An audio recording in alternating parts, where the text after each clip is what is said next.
चलिए अब थोड़ा सा पढ़ने का तरीका बदलते, क्योंकि आप लोग बहुत दुष्ट हो, क्लास में नहीं आते हो, मेरे को बड़ी दिक्कत हो जाती है। ठीक है, तो सबसे पहले थोड़ा सा एमसीक्यू सॉल्व करेंगे, 4-5 ही सही, टॉपिक वाइज है ना। 4-5 एमसीक्यू सॉल्व करने से आपको ये पता चल जाएगा कि किस तरह का प्रश्न पूछा जाता है हर परीक्षा में। बेटा अब तो आपके सीजीपीएससी मेंस में भी चीज़ें पूछी जाने लगी है। आप लोग कहेंगे कि मैडम हमेशा मेंस की बात क्यों करती है, तो एक चीज़ मैं हमेशा बता दूँ, अगर आपने प्री में तैयारी करी है या किसी भी कंपटीशन एग्जाम में तैयारी करी है, तो आपको एग्ज़ाम क्रैक करने के लिए सिर्फ लैंग्वेज है जो सबसे ज़्यादा स्कोरिंग है। ठीक है, इसे ध्यान रखिएगा। ठीक, चलिए यहाँ से कुछ क्वेश्चंस को देखते हैं। ठीक है, व्याकरण के आधार पर संज्ञा कितने प्रकार के माने गए हैं? क्या 3 हैं, 4 हैं, 5 हैं या 6 हैं? तो कितने प्रकार की संज्ञा होती है व्याकरण के आधार पर, बताइए? 5। ठीक है, कितने प्रकार की होती है? 5 प्रकार की। व्यक्तिवाचक, जातिवाचक, भाववाचक, पदार्थवाचक और समूहवाचक संज्ञा। ठीक है, पानी में कौन सी संज्ञा होगी? क्या समूहवाचक है, जातिवाचक है, व्यक्तिवाचक है या पदार्थवाचक है? तो पानी कौन सी संज्ञा है? पदार्थवाचक। क्यों? क्योंकि तरल या ठोस अवस्था में जो तत्व होते हैं जिसको नापा और तौला जा सके उसे मटेरियल नाउन कहते हैं। ठीक है, अगला क्वेश्चन क्या कहता है? दैनिक भास्कर पत्रिका हिंदी भाषा में छपती है, वाक्य किस संज्ञा का उदाहरण है? क्या वो जातिवाचक है, क्या वो व्यक्तिवाचक है, क्या वो भाववाचक है कि पदार्थवाचक है? अब बताइए मुझे कौन सी संज्ञा है? कैसे होगी जातिवाचक संज्ञा? जातिवाचक संज्ञा होती क्या है? एक ही प्रकार का अनेक होता है तो जातिवाचक संज्ञा होती है। ठीक है, अब केवल पत्रिका कहता तो जातिवाचक संज्ञा होती, परंतु पत्रिका का नाम है, पर्टिकुलर एक पत्रिका का नाम है, इसलिए हमारे लिए प्रॉपर नाउन होकर ये हो जाएगा व्यक्तिवाचक संज्ञा। ठीक है, नेक्स्ट वन क्वेश्चन, वृक्ष पर आम फला है, वृक्ष पर आम फला है, वाक्य में कौन सी संज्ञा है? क्या वो व्यक्तिवाचक है, जातिवाचक है, समूहवाचक है या पदार्थवाचक है? जातिवाचक। ठीक है, लेकिन अगर हम आम की बात कर रहे हैं तो आम हमेशा किस में होता है? समूह में होता है। ठीक है, लेकिन आम एक ऐसा फल है जिसकी प्रजाति होती है, इसलिए यहाँ पर हमारे लिए जातिवाचक संज्ञा होगी। ठीक है, अगले क्वेश्चन, कौन सी संज्ञा को बहुवचन में बदला नहीं जा सकता है? जातिवाचक को, भाववाचक को, पदार्थवाचक को या व्यक्तिवाचक को? किसको नहीं बदला जा सकता? क्यों नहीं बदला जा सकता? सोना को सोने कह सकते हैं, सोने से निर्मित, हीरे जड़ित कह सकते हैं, है ना। लेकिन व्यक्तिवाचक संज्ञा जो केवल एक होती है, तो राम को रामो नहीं बोल सकते, लड़का को लड़के कह सकते हैं जातिवाचक में, इसलिए यहाँ पर कौन सी संज्ञा होगी? व्यक्तिवाचक। ठीक है, उत्पत्ति के आधार पर संज्ञा के भेद होते हैं, 2, 3, 4 या 5।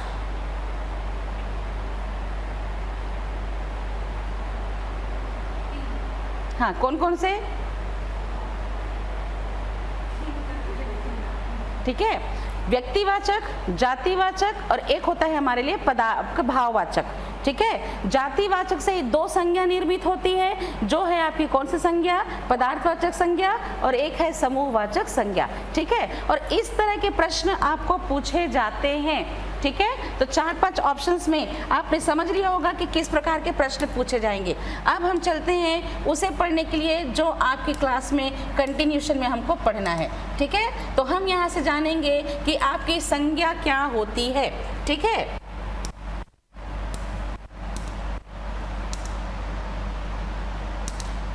ठीक,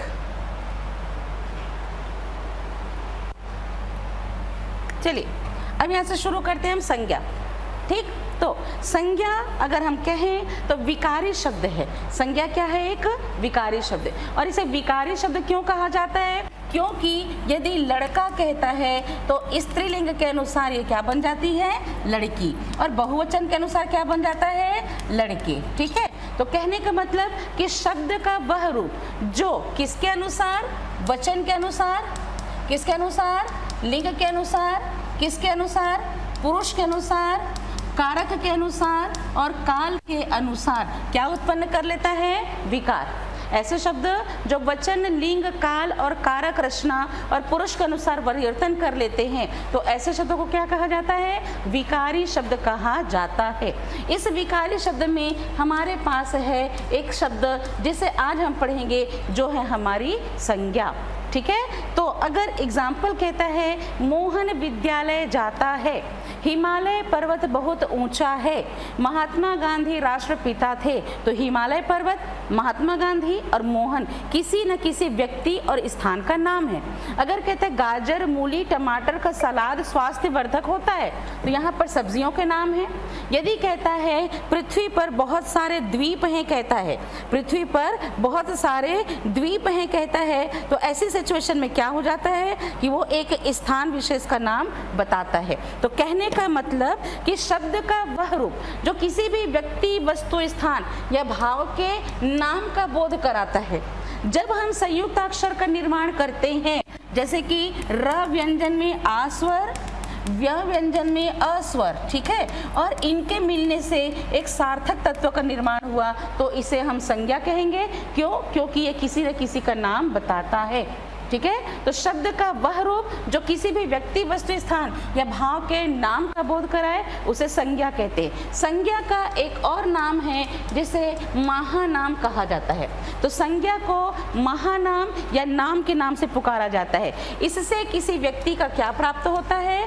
परिचय प्राप्त होता है। उस व्यक्ति की क्या प्राप्त होती है? पहचान होती है। अगर एक घर में बच्चे का जन्म हो तो उस घर में 2 या 3 संतान हैं, तो उस संतान की पहचान देने के लिए उनके नाम रखे जाते हैं, जिससे उनका परिचय, उनकी पहचान प्राप्त होती है। तो कहने का मतलब कि इसे हम महानाम, परिचय, नाम या आपके पहचान के नाम से पुकारते हैं। इस संसार में हमारे पास 3 प्रकार के तत्व पाए जाते हैं। एक तो चेतन अवस्था में होते हैं और एक जड़ अवस्था में होते हैं। चेतन अवस्था में जीव, जंतु, पशु, पक्षी, मनुष्य, प्राणी समूह आते हैं, और जड़ पदार्थ में हमारे लिए वो पक्ष आते हैं जो निर्जीव अवस्था में होते हैं, जिसमें जीवन नहीं होता।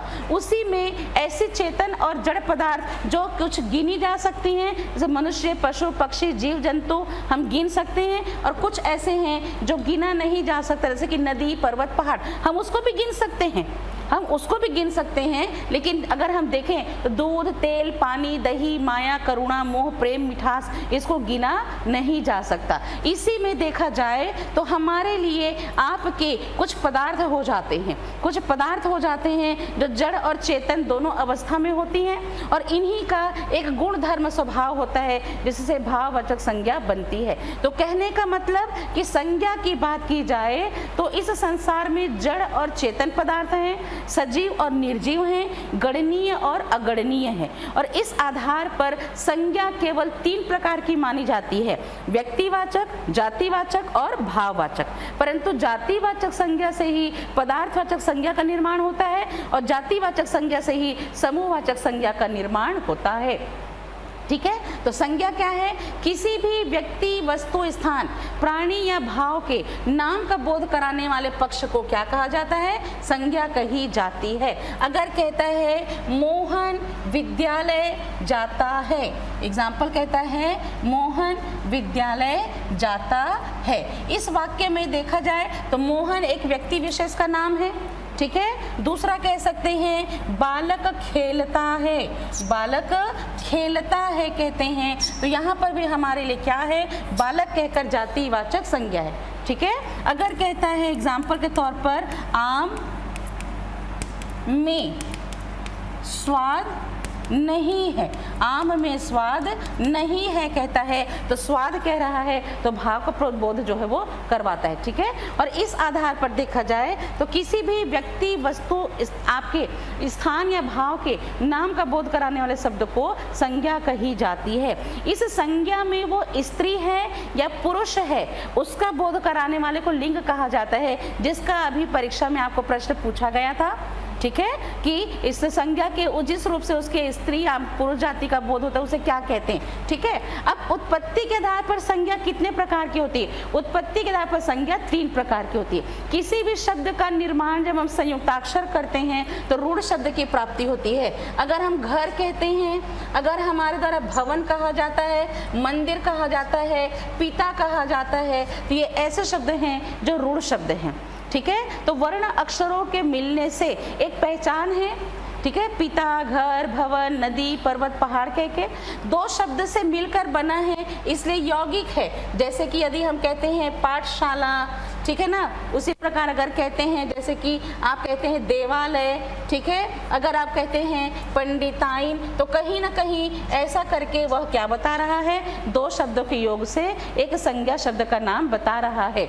ठीक है, इसी तरह योग रूढ़, अगर हम दशानन कह रहे हैं, ठीक है, अगर लंबोदर कह रहे हैं, तो भी दशानन और लंबोदर एक ऐसे शब्द हैं जो रावण की पहचान बता रहा है और गणपति की पहचान बताता है। तो कहने का मतलब कि शब्द के जिस रूप से किसी भी व्यक्ति, वस्तु, स्थान या प्राणी के बोध हो, वहां पर संज्ञा होती है। संस्कृत भाषा के अंतर्गत देखा जाए तो इसके अंतर्गत हम केवल 3 प्रकार के संज्ञा को पढ़ते हैं: व्यक्तिवाचक, जातिवाचक और भाववाचक संज्ञा। क्योंकि व्यक्ति है तो उनकी जाति है, जाति है तो उनके गुण, द्वार, स्वभाव है, इससे 3 प्रकार की संज्ञा पढ़ी जाती है। लेकिन जब इसके प्रयोग देखते हैं तो जातिवाचक संज्ञा में जड़ और चेतन पदार्थ हैं, जिसमें नापा और तौले जाने वाले पक्ष हैं, तो पदार्थवाचक का जन्म होता है। और उसमें व्यक्ति, वस्तु है, जिनके समूह का बोध होता है, तो समूहवाचक संज्ञा का निर्माण होता है। और इस तरह अंग्रेजी भाषा से प्रभावित होकर हिंदी भाषा में 5 प्रकार की संज्ञा पढ़ी जाती है। परंतु उत्पत्ति, यानी कि उत्पत्ति का मतलब है कि बनाते कैसे हैं, बनाते हैं और परंपरा से रूढ़ हो जाता है तो रूढ़ शब्द बन जाता है। 2 शब्दों को मिला दिया तो यौगिक हो जाता है, और 2 शब्द से मिलकर अगर परंपरा से रूढ़ होता है तो योग रूढ़ बन जाता है। ठीक है, इसके बाद आते हैं अर्थ के आधार पर। अर्थ के आधार पर संज्ञा कितनी होती है? तो अर्थ के आधार पर सबसे पहला है हमारे लिए प्रॉपर नाउन, जिसे हम कहते हैं व्यक्तिवाचक संज्ञा।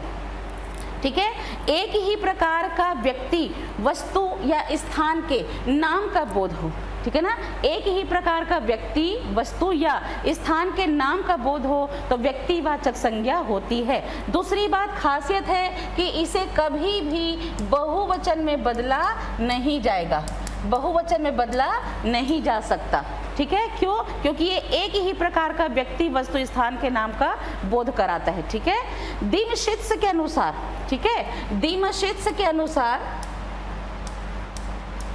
ठीक है, दिमशित्स के अनुसार इसको पहचानने के कुछ अलग अलग तरीके बताए गए हैं। तो ध्यान समझिएगा कि यदि वो व्यक्ति का नाम है, जैसे कि राम कहता है, मोहन कहता है, राधा कहता है, गीता कहता है, ठीक है, इसी प्रकार दिशा, अगर वो उत्तर, दक्षिण, पूर्व, पश्चिम कहता है, ठीक, इसी रूप में अगर देश कहता है, जैसे कि भारत कहता है, अमेरिका, जापान कहता है, ठीक है, राष्ट्रीय जाति हिंदू, मुस्लिम कहता है, हिंदू कहता है, मुस्लिम कहता है, ठीक है ना। इसके लिए समुद्र, जितने भी समुद्र है, अगर वो अरब सागर कहता है, इसी प्रकार प्रशांत महासागर कहता है। नदी, अगर गंगा, यमुना, कावेरी, कृष्णा, गोदावरी कहता है। पर्वत में अगर वो हमारे लिए आल्पस पर्वत कहता है, इसी प्रकार अगर वो कहते हैं एग्जाम्पल के तौर पर, जैसे कि विंध्याचल पर्वत कहता है, ठीक है ना, अल्पस पर्वत विंध्याचल पर्वत कहता है। दिन, महीनों के नाम, जब दिन कहता है, जैसे कि रविवार, सोमवार कहता है, और महीनों के नाम में अगर मार्च, अप्रैल कहता है,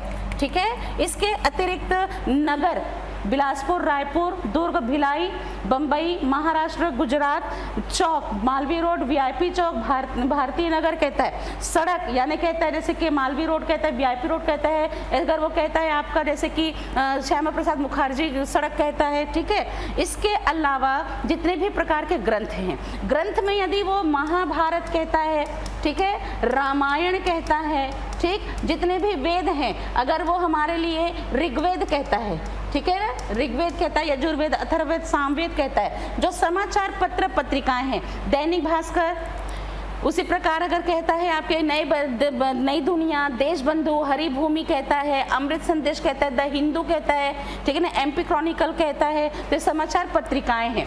त्योहार, होली, दीपावली, राखी, रामनवमी कहता है, 15 अगस्त, 26 जनवरी, दशहरा, विजयादशमी कहता है। उत्सव अगर कहता है हमारे लिए, आपका कहता है जैसे आपका तीजा पोड़ा कहता है, रक्षाबंधन कहता है। ऐतिहासिक युद्ध, पलासी का युद्ध कहता है, पानीपत का युद्ध कहता है, हल्दी घाटी का युद्ध कहता है। ऐतिहासिक घटनाओं के नाम लेता है। जितने भी वेद, पुराण, ग्रंथ, नक्षत्र, ग्रह के नाम है, जैसे कि सूर्य, चंद्र, बुध, राहु, केतु कहता है, आद्रा, श्लेषा, रोहिणी नक्षत्र कहता है, तो सभी हमारे लिए व्यक्तिवाचक संज्ञा की श्रेणी में आते हैं। अगर कहता है एग्जाम्पल कि हिमालय पर्वत से गंगा नदी प्रवाहित होती है, हिमालय पर्वत से गंगा नदी प्रवाहित होती है, ठीक है। तो यहाँ पर देखने वाली बात है कि हिमालय पर्वत कह रहा है, तो एक पर्वत का नाम है और एक नदी का नाम जो है वो लिया जा रहा है, ठीक है। इसी प्रकार कह सकता है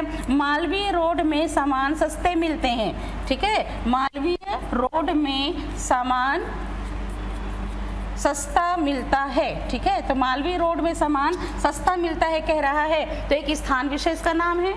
मोहन बिलासपुर में रहता है, मैं भारतीय हूँ कहता है, ठीक है। तो सब हमारे लिए आपके व्यक्तिवाचक संज्ञा की श्रेणी में आते हैं। और व्यक्तिवाचक संज्ञा में एक ही व्यक्ति, वस्तु, स्थान के नाम का बोध होता है, इसलिए इसे हम बहुवचन में बदल नहीं सकते हैं। और इस तरह देखा जाए तो राधा विद्यालय जाती है।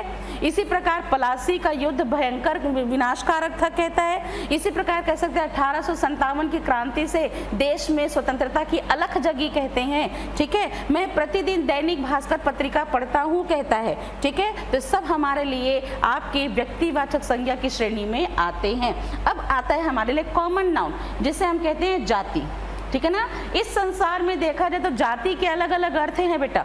जाति का अर्थ अगर हम सामाजिक प्रवृत्ति में देखें तो वर्ण व्यवस्था के अंतर्गत आ जाती है, ठीक है। लेकिन संसार में अगर हम जाति की बात करें तो केवल दो ही जाति है, स्त्री जाति और पुरुष जाति, जिससे उनकी पहचान होती है।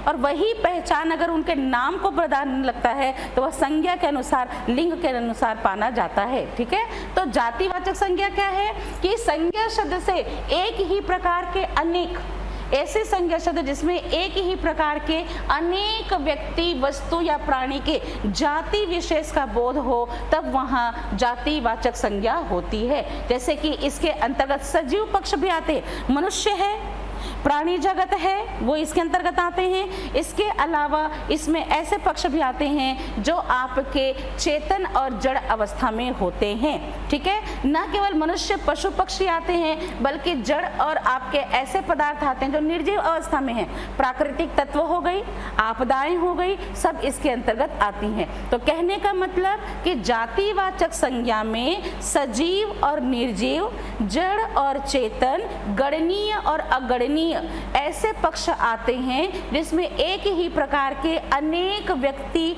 वस्तु या प्राणी के जाति विशेष का बोध हो, कि जहां वो पर्सनल एक नहीं है, कॉमन है।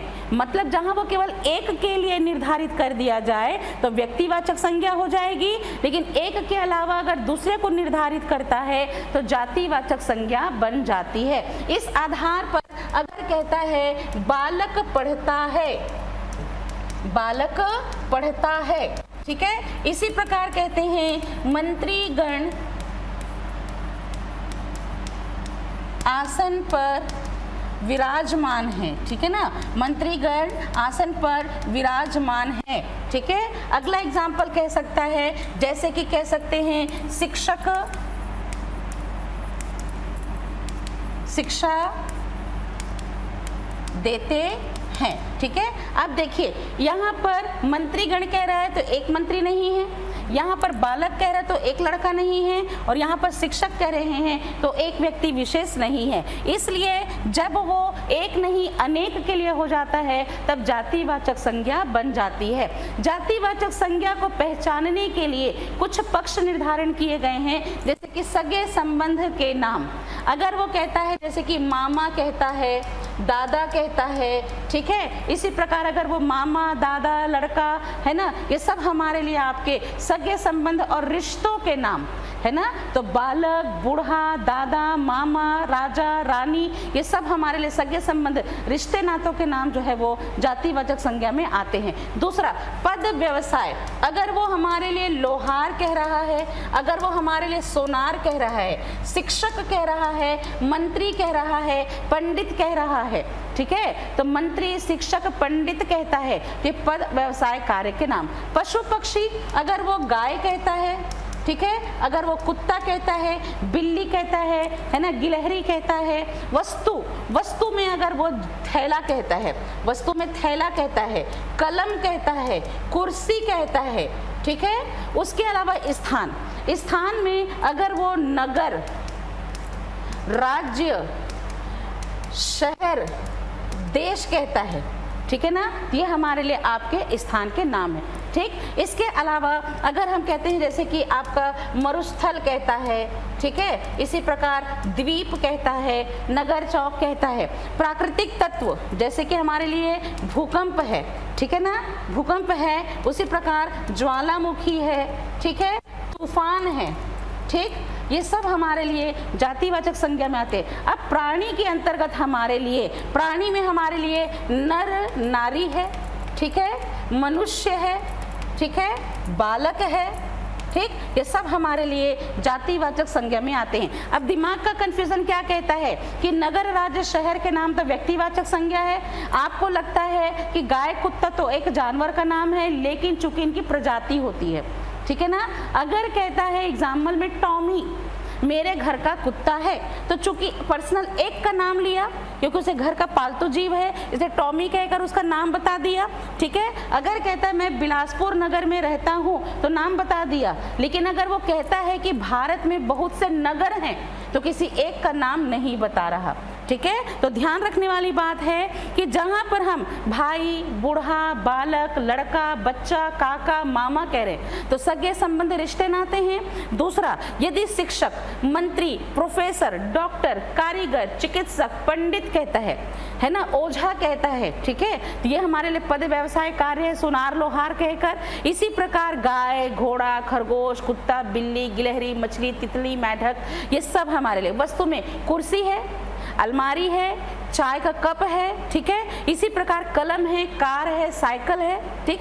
अब अगर कहता है मेरे घर में महाराजा सोफा है, मेरे घर में महाराजा सोफा है, तो पर्टिकुलर एक सोफे का नाम बताया गया। बाजार में बहुत से सोफे बिकते हैं कहता है, तब वो हमारे लिए जातिवाचक संज्ञा बन जाती है। मेरे पास 2 कलम है कहता है, तो कलम हमारे लिए जातिवाचक संज्ञा है, ठीक है। अगर कहता है बाजार में बहुत से कलम बिकते हैं, है ना, तब वह वैरायटी हो जाती है, ठीक है ना।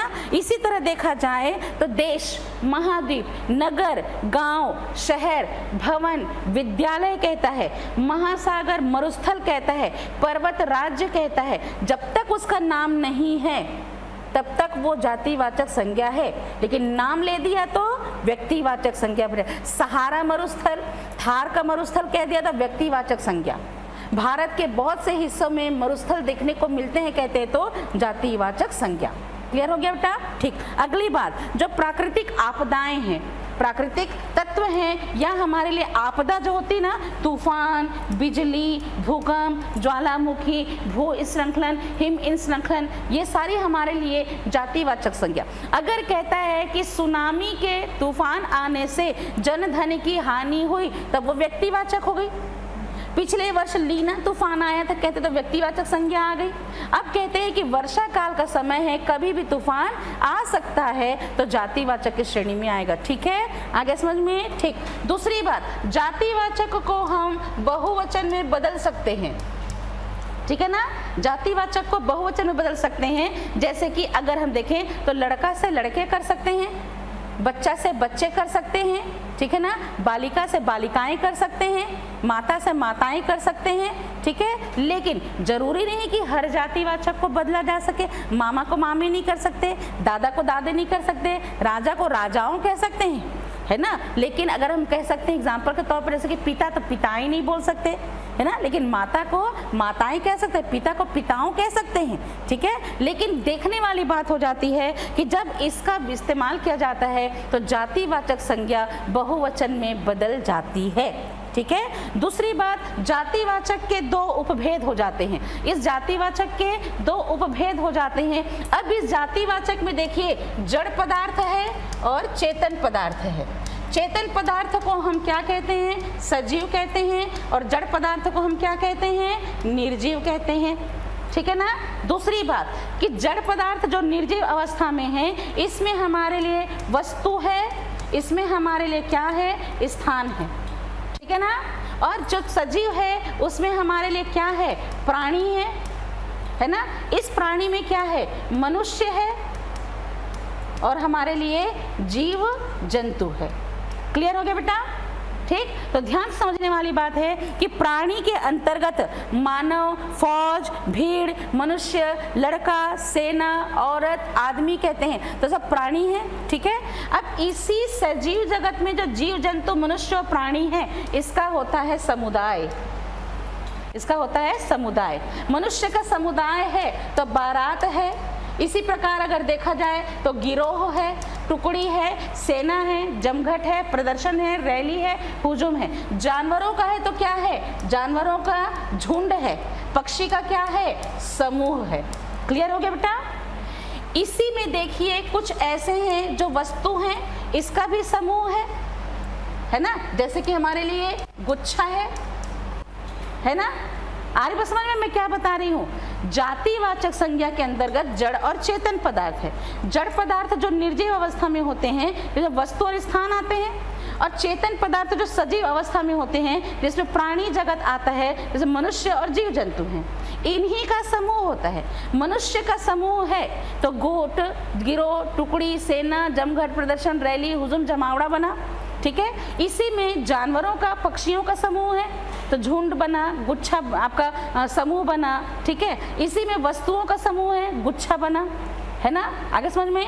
अब ऐसी देखा जाए तो समूहवाचक संज्ञा का इससे क्या होता है? निर्माण होता है। इससे किससे निर्माण होता है? समूहवाचक संज्ञा का। इस समूहवाचक में व्यक्ति का समूह होता है, ठीक है, वस्तु का समूह होता है, ठीक है, और किसका समूह होता है? प्राणी का, ठीक है ना। आगे समझ में? इससे समूहवाचक संज्ञा का निर्माण होता है, ठीक है। तो देखने वाली बात है कि जहां पर इसके दो उपभेद हो जाते हैं, समुदायवाचक और समूहवाचक। दो व्यक्ति या वस्तु का जहां समूह होता है तो समुदायवाचक संज्ञा उसके उपभेद में आ जाती है। तो व्यक्ति के अंतर्गत जितने भी पक्ष हैं, वस्तु के अंतर्गत जितने भी, जैसे ढेर, कुंज, आगार, गुच्छा, परंतु इसमें एक अलग प्रकार की खूबी होने की वजह से इसी समुदायवाचक और समूहवाचक से ही हमारे लिए एक संज्ञा का निर्माण होता है, जिसे हम कलेक्शन देखते हैं तो समूहवाचक संज्ञा बनाते हैं, और जातिवाचक संज्ञा से समूहवाचक संज्ञा का निर्माण हो जाता है। क्लियर हो गया? दूसरी बात, इसी जातिवाचक संज्ञा में जो हमारी वस्तु है, जो जड़ पदार्थ है, इस जड़ पदार्थ को गिन सकते हैं, और कुछ ऐसे हैं जिसे गिना नहीं जा सकता, ठीक है। ऐसे हैं जिसे हम क्या कर सकते हैं? नाप तौल सकते हैं, ठीक है। इसीलिए जब जातिवाचक संज्ञा में जो जड़ पदार्थ के अंतर्गत समूह पाए गए थे, अब उन्हीं का गिना जाएगा, नापा और तौला जाएगा, तो हमारे लिए एक ऐसे तत्व का निर्माण होगा जिसे हम क्या कहते हैं? पदार्थवाचक संज्ञा कहते हैं। क्लियर हो गया? ठीक। तो ध्यान से समझेंगे कि मैंने क्या बताया कि व्यक्तिवाचक में केवल एक है। व्यक्तिवाचक में कौन है? केवल एक, ठीक है। व्यक्तिवाचक में केवल एक है, ठीक है। जातिवाचक में क्या होता है? कॉमन हो जाता है। जातिवाचक में कितने हो जाते हैं? अनेक हो जाते हैं। इसी जातिवाचक से अगर देखा जाए तो जातिवाचक संज्ञा में जड़, चेतन, सजीव, निर्जीव, इसके अंतर्गत हमारे लिए एक संज्ञा का जन्म होता है जो पदार्थवाचक बनाता है, ठीक है, और एक संज्ञा का जन्म होता है जो हमारे लिए समूहवाचक संज्ञा का निर्माण करती है। क्लियर हो गया? ठीक। अब इसी पदार्थ में और इसी व्यक्ति विशेष में कुछ गुण होते हैं, ठीक है। जातिवाचक संज्ञा जिसके अंतर्गत सजीव, निर्जीव, जड़ और चेतन पदार्थ आते हैं, उसी जातिवाचक संज्ञा के अंदर इन्हीं में से किसी भी व्यक्ति वस्तु का गुण दोष होता है, ठीक है ना। और इससे किसका जन्म होता है? भाववाचक संज्ञा का जन्म होता है। क्लियर हो गया? ठीक। तो व्यक्तिवाचक, जातिवाचक समझ में आ गई। अब आते हैं एब्स्ट्रैक्ट नाउन जिसे भाववाचक संज्ञा कहते हैं। ठीक। जिस शब्द से किसी व्यक्ति या वस्तु के गुण दोष, धर्म दशा, अवस्था, कार्य व्यापार, मनोभाव, व्यापार आदि का बोध होता है उसे भाववाचक संज्ञा कहते हैं। ठीक है। देखने वाली बात है कि युवावस्था, पौरुष, उत्साह, अच्छाई, बुराई, लोभ, माया, मोह, करुणा, स्नेह, ये सब हमारे लिए भाववाचक संज्ञा की श्रेणी में आते हैं। दूसरी बात, भाववाचक संज्ञा को बहुवचन में बदला नहीं जा सकता। इसे हम क्या कर सकते हैं? न तो गिना जा सकता है, न तो मापा तौला जा सकता है, बल्कि इसको महसूस किया जाता है।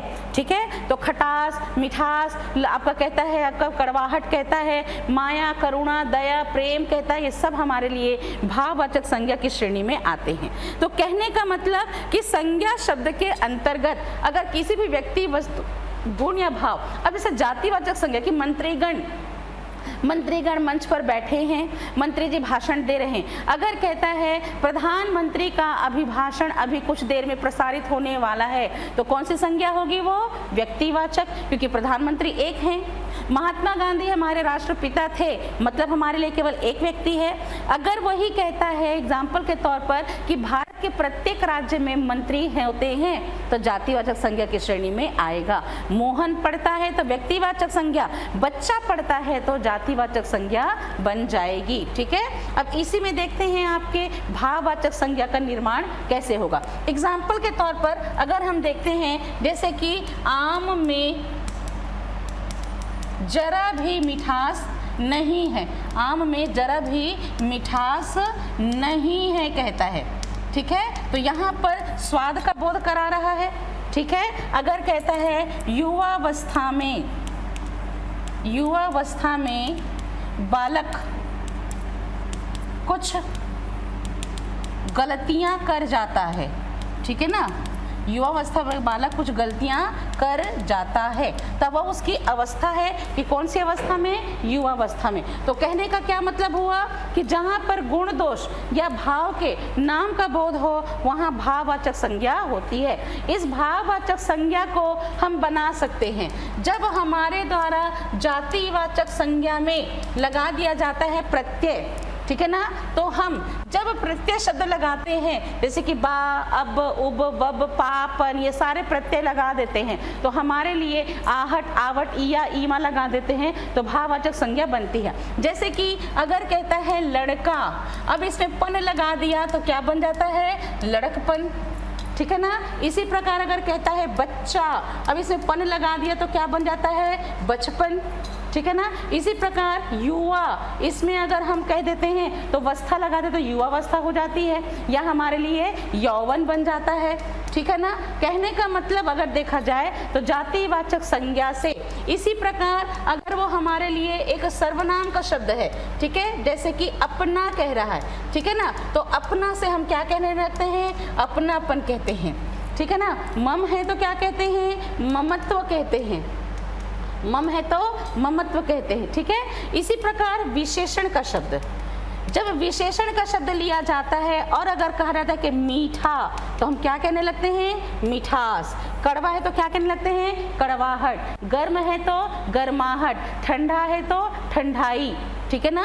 इसी प्रकार हमारे लिए क्रिया के शब्द में अगर वो चढ़ना क्रिया कहता है और अगर हम उसको कहने लगते हैं चढ़ाई, है ना, पढ़ना क्रिया हम कहते हैं पढ़ाई, है ना, उसी प्रकार देखा जाए तो अगर हम कहते हैं एग्जाम्पल के तौर पर, जैसे तो चढ़ना से चढ़ाई, लिखना से लिखावट, लिखना से क्या बन जाता है हमारे लिए?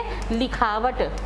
ठीक है। इसके बाद देखा जाए तो कुछ अव्यय शब्द होते हैं, जैसे कि हमारे लिए भीतर कह रहा है, तो भीतर से क्या बन जाता है? भीतरी। बाहर से हो जाता है हमारे लिए बाहरी। तो जब हम संज्ञा शब्द का निर्माण कर सकते हैं तो कुछ भाववाचक संज्ञा है जो स्वतंत्र होती है, कुछ भाववाचक संज्ञा होती हैं जो स्वतंत्र होती हैं कि प्रेम, दया, करुणा, माया, मोह, मिठास, युवावस्था, जवानी, बुढ़ापा, लड़कपन, ये पहले से निर्धारित होते। लेकिन आवश्यकता के अनुसार कभी कभी हम जातिवाचक संज्ञा में, उसी प्रकार पदार्थ आपकी जो संज्ञा है आपकी जातिवाचक, सर्वनाम, विशेषण और क्रिया के शब्द में अगर प्रत्यय लगा दे तो भाववाचक संज्ञा का निर्माण होता है।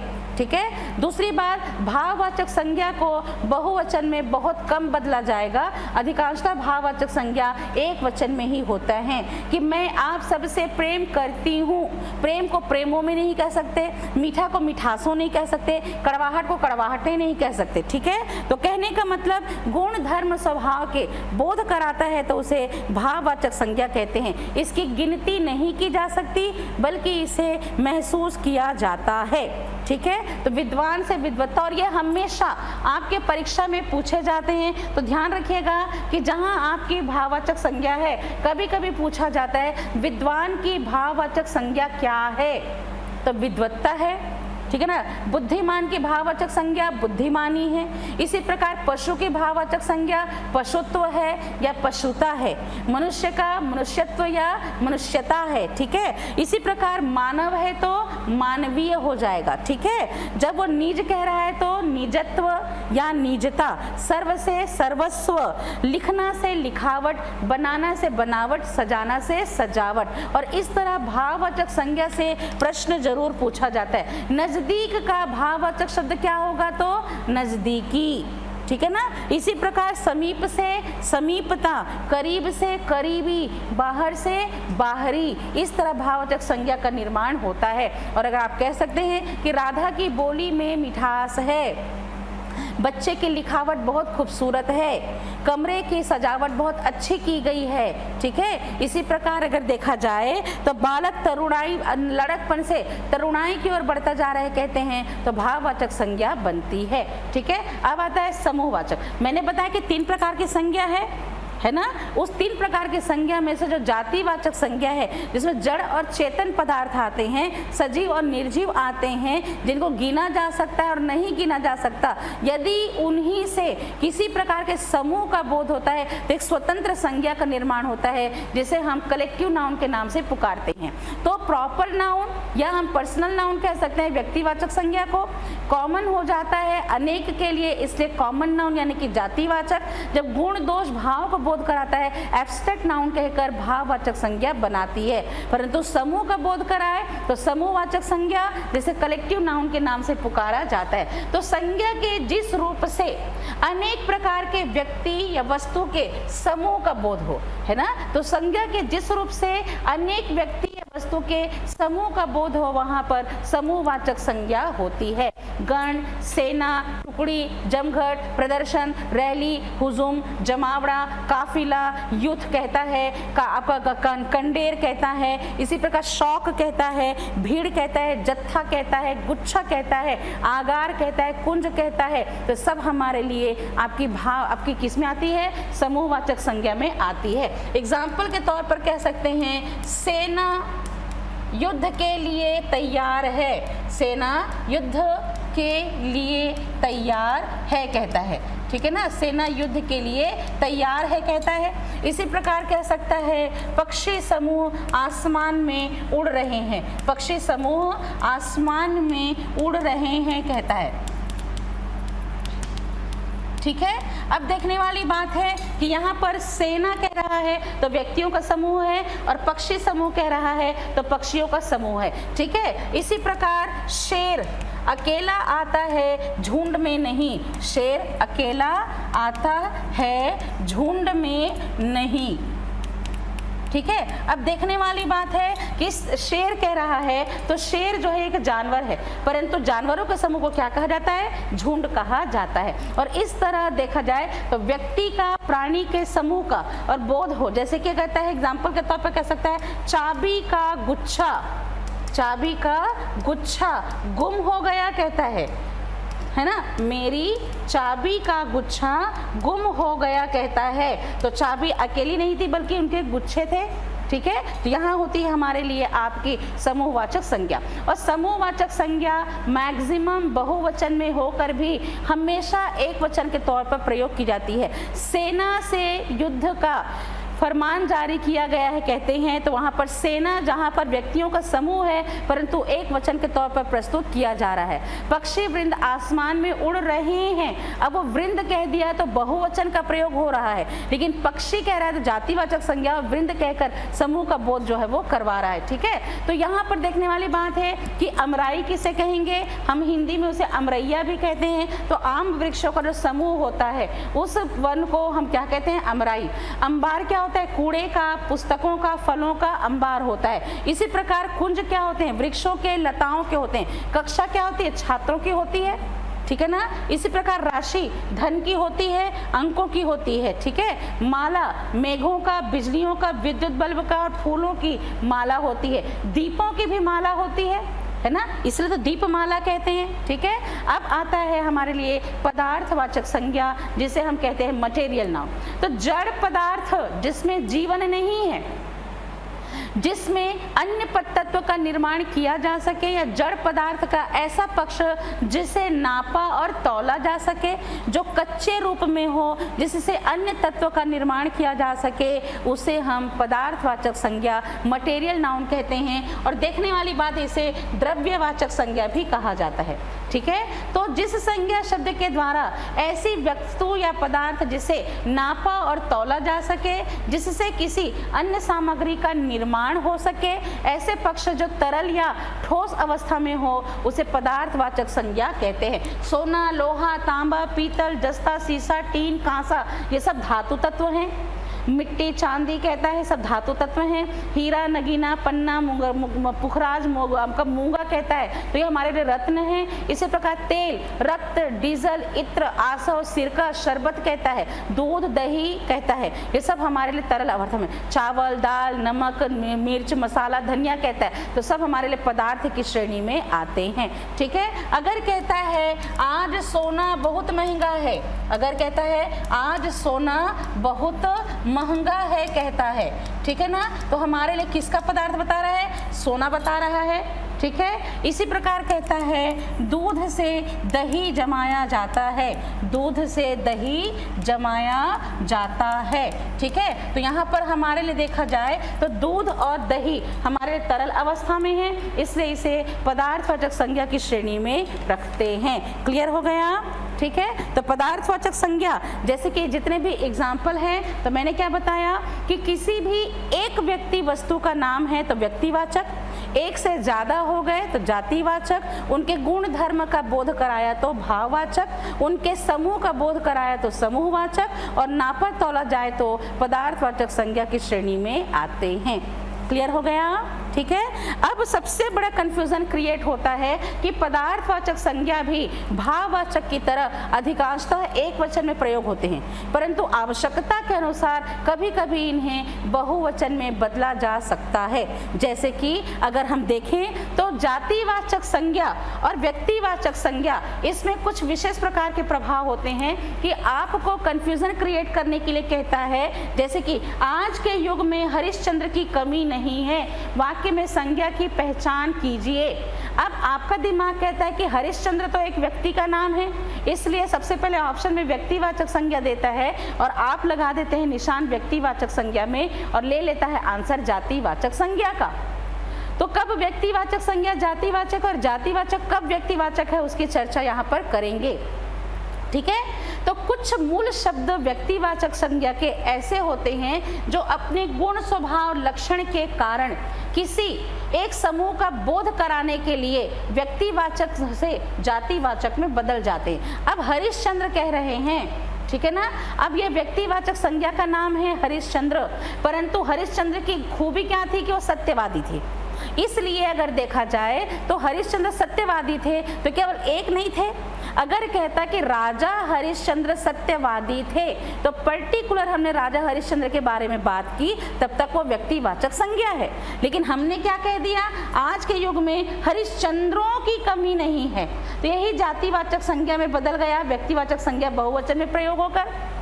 ठीक है ना। व्यक्तिवाचक संज्ञा जब बहुवचन में प्रयोग हो जाने लगती हैं तब वह जातिवाचक संज्ञा बन जाती हैं। क्लियर हो गया, ठीक है। तो ध्यान से समझेंगे कि कुछ मूल शब्द व्यक्तिवाचक होकर भी अपने गुण, लक्षण, स्वभाव के कारण किसी एक व्यक्ति के लिए बंद कर नहीं रहते बल्कि अनेक को संबोधित करने लग जाते हैं, तब वो हमारे लिए व्यक्तिवाचक से बदल जाते हैं जातिवाचक संज्ञा में।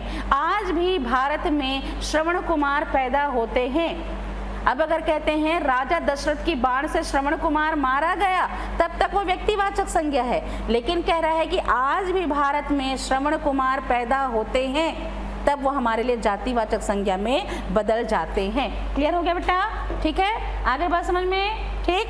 अब आता है ऐसा ही कि जातिवाचक संज्ञा जैसे पद, व्यवसाय, कार्य आते हैं, अब ये हमारे लिए व्यक्तिवाचक संज्ञा हो जाते हैं। तो कुछ जातिवाचक संज्ञा के शब्द ऐसे होते हैं जब किसी व्यक्ति विशेष के लिए रूढ़ हो जाते हैं।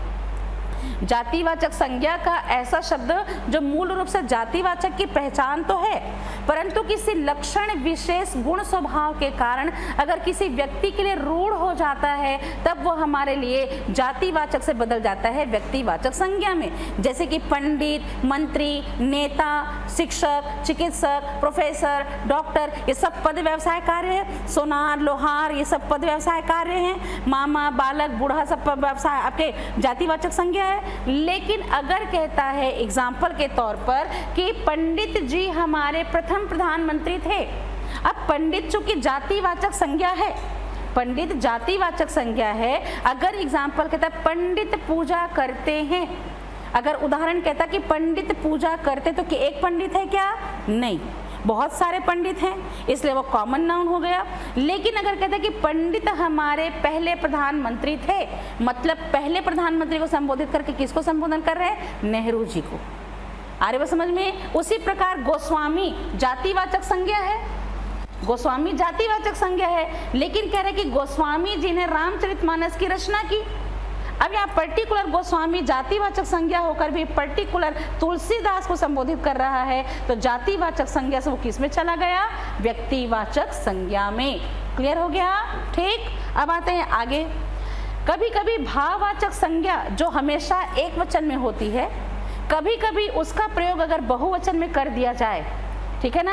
उसी प्रकार पदार्थवाचक संज्ञा जो हमेशा एक वचन में होती है, अगर उसका बहुवचन में प्रयोग कर दिया जाए। उसी प्रकार समूहवाचक संज्ञा जो हमेशा आपकी बहुवचन होकर भी एक वचन में प्रयोग होती है, लेकिन अगर वो बहुवचन में बदल दिया जाए तो ये भी अलग अलग नाम से प्रभावित हो जाते। तो ध्यान रखने वाली बात है कि मटेरियल नाउन, कलेक्टिव नाउन और एब्स्ट्रैक्ट नाउन का प्रयोग यदि बहुवचन में नहीं हो रहा है, ठीक है ना, तो बहुवचन में नहीं हो रहा है, इसलिए बहुवचन में प्रयोग नहीं है, तब तक वो भाववाचक, पदार्थवाचक और समूहवाचक है। लेकिन अगर यह संज्ञा बहुवचन में प्रयोग होने लगती है तो जातिवाचक संज्ञा में बदल जाती है। ध्यान से समझेंगे, ठीक है।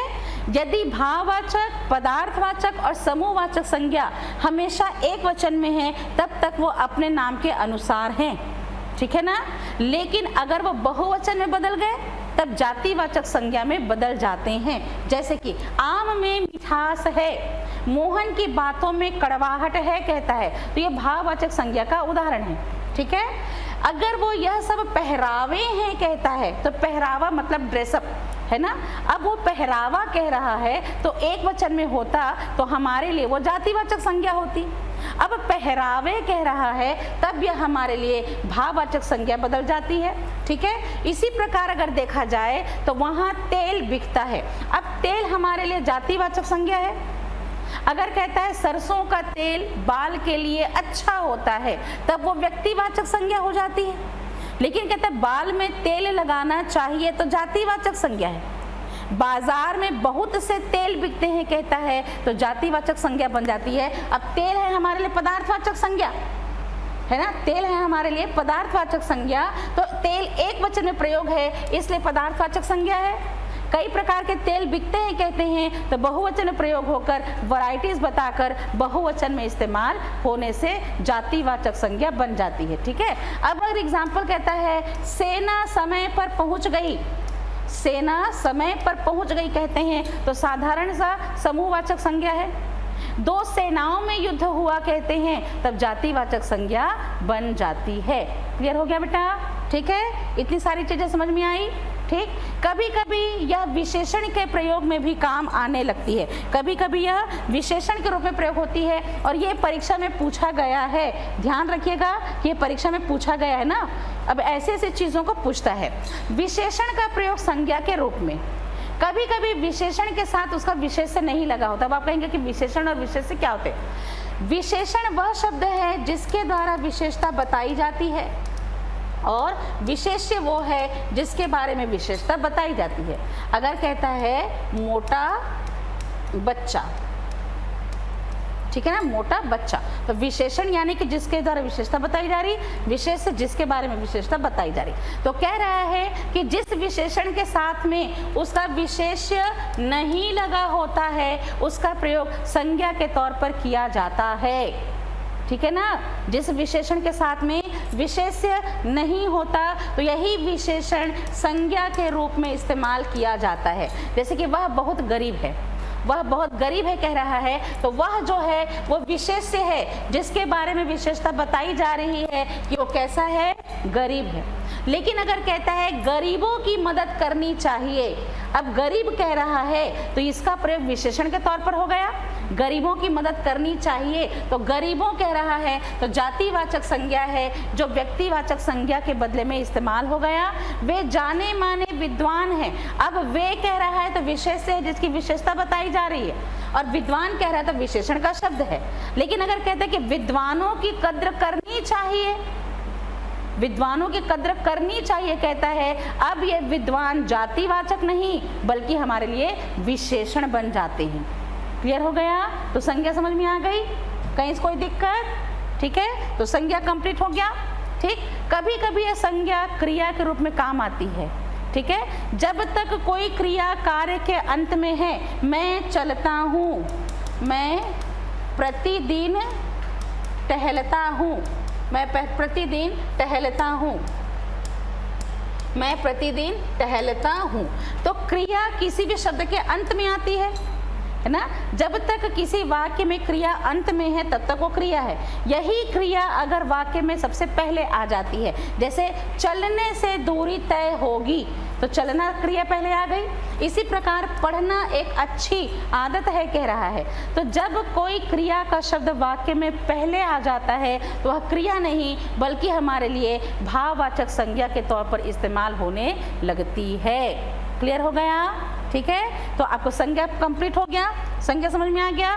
ठीक, कभी कभी यह अव्यय के तौर पे भी इस्तेमाल होती है, कभी कभी इसका प्रयोग जो है वो रीतिवाचक क्रिया विशेषण के तौर पर भी किया जाता है। क्या हाय हाय लगा रखी है, या विस्मयादि बोधक के तौर पर प्रयोग किया जाता है।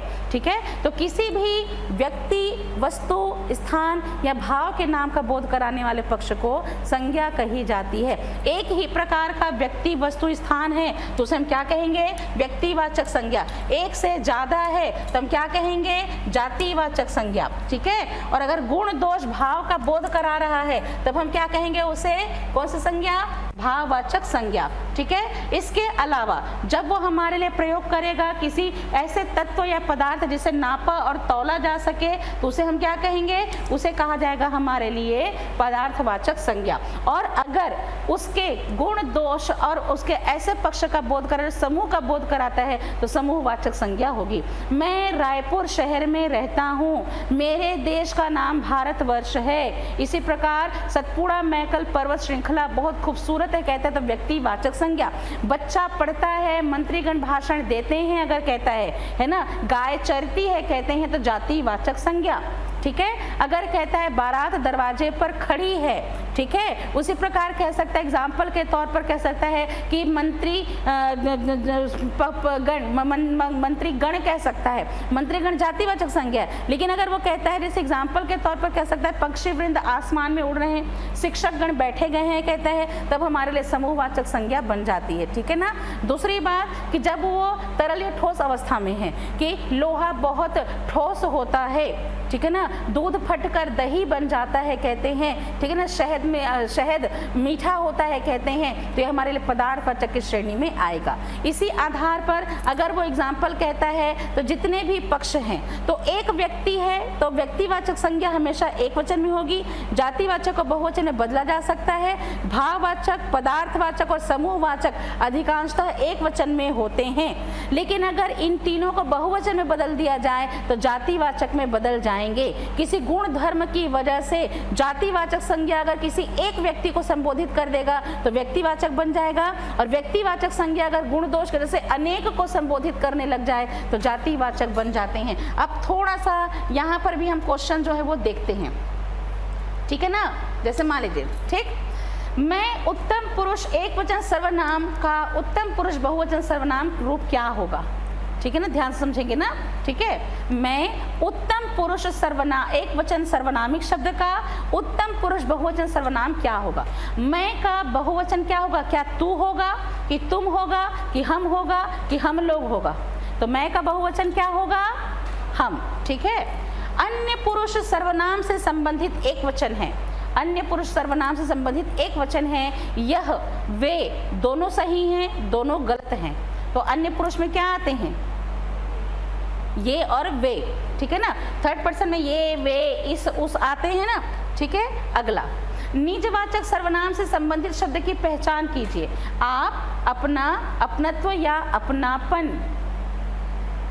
रिफ्लेक्सिव या रिफ्लेक्टिव प्रोनाउन क्या होगा, जिसमें अपनेपन का बोध हो, तो क्या होगा हमारे लिए वहां पर, आप, ठीक है ना। आप जो है निजवाचक सर्वनामिक शब्द है, इससे अपनापन बन के भाववाचक संज्ञा बनी, अपनत्व कहकर भाववाचक संज्ञा शब्द बनी, ठीक है। वह बहुत अच्छा लड़का है, इस वाक्य में वह कौन सा सर्वनाम है, क्या निश्चयवाचक है, अनिश्चयवाचक है, संबंधवाचक है या प्रश्नवाचक है, निश्चयवाचक, ठीक है।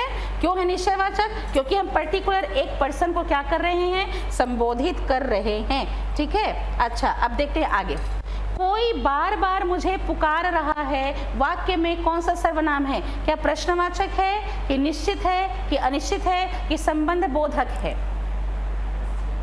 ठीक है। तो क्या आएगा इसमें, अनिश्चयवाचक। क्यों, क्योंकि हमें नहीं पता कि हमको कौन पुकार रहा है, ठीक है। अगला, किस वाक्य में संबंध सूचक सर्वनाम है।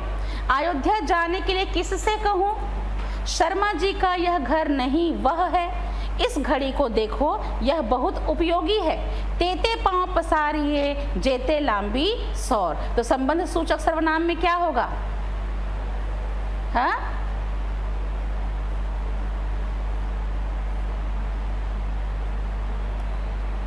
क्या आएगा, नहीं, इसमें आएगा ऑप्शन नंबर डी, जितना पैर आपका तेते पांव पसारिए जेते लांबी सौर, ठीक है। इसके बाद आते हैं, किस विकल्प में सर्वनाम पुरुषवाचक है। अब देखिए कौन सा विकल्प है जिसमें केवल पुरुषवाचक सर्वनाम है, मैं, तुम, आप, किसी, आप, कुछ, जो, यह, जो, कोई, वह, स्वयं, हम, तुम, ये, वे, किसमें पुरुषवाचक सर्वनाम है,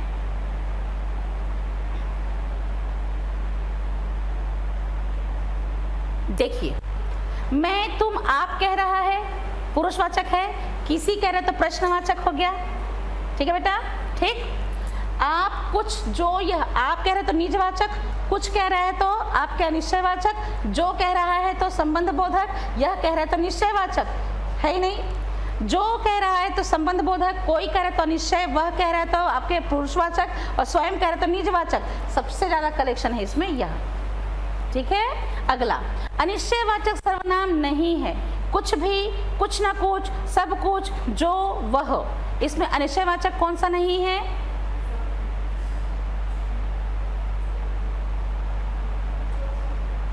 जो, वह, ये अनिश्चयवाचक सर्वनाम नहीं है, ठीक है। अब आते हैं हम अपने टॉपिक को पढ़ने के लिए, ठीक।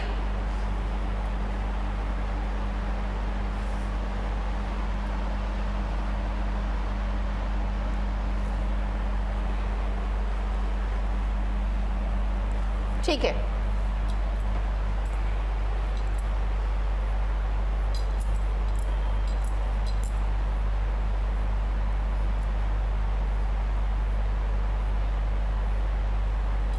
अब आता है हमारा सर्वनाम।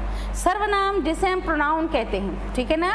तो अगर कहता है मोहन कहता है कि वह जाना चाहता है, राधा कहती है उसके पिताजी वकालत करते हैं, तो राधा कहती है राधा के पिताजी नहीं कहा हमने, मोहन कहता है कि मोहन जाना चाहता है नहीं कहा, बल्कि मोहन के बदले में हमने वह कहा और उसके पिताजी कहा, यानी कि सर्वनाम। सर्व का मतलब होता है सभी, ठीक है ना, सर्व का मतलब होता है सभी, ठीक है। तो कहा जाए तो पंडित कामता प्रसाद गुरु के अनुसार उस विकारी शब्द को सर्वनाम कहा जाता है जो पूर्वापर संबंध से किसी भी संज्ञा शब्द के बदले प्रयोग किया जाता है। तो सर्वनाम शब्द दो शब्द से मिलकर बना है। सर्व का मतलब होता है सभी, नाम का मतलब होता है नाम, अर्थात वो शब्द जो संज्ञा के अनुसार जड़, चेतन, सजीव, निर्जीव, गणनीय, अगणनीय, तरल, ठोस सबके लिए एक नाम का संबोधन कर रहा था, उन सभी प्रकार के नाम के बदले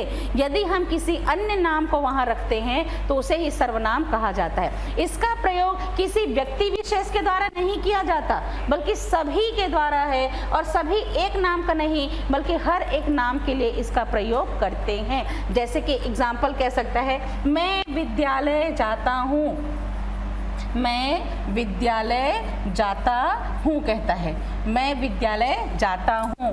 तुम किताब पढ़ते हो, तुम किताब पढ़ते हो कहता है, ठीक है ना, तुम किताब पढ़ते हो कहता है, ठीक है ना। एग्जाम्पल समझ में आया। तो यहाँ पर हमारे लिए सर्वनामिक शब्द होते हैं, ठीक है। तो किसी भी संज्ञा शब्द के बदले प्रयोग होने वाले शब्द को सर्वनाम कहा जाता है। तुम्हारा घर कहाँ है, आपके विद्यालय का नाम क्या है, मंजरी अपनी बहन की शादी में गई है, मेरे मामा बैरिस्टर हैं, ये हमारे लिए सर्वनामिक शब्द होते हैं। दूसरी बात, यह एक विकारी शब्द है। क्यों है विकारी शब्द?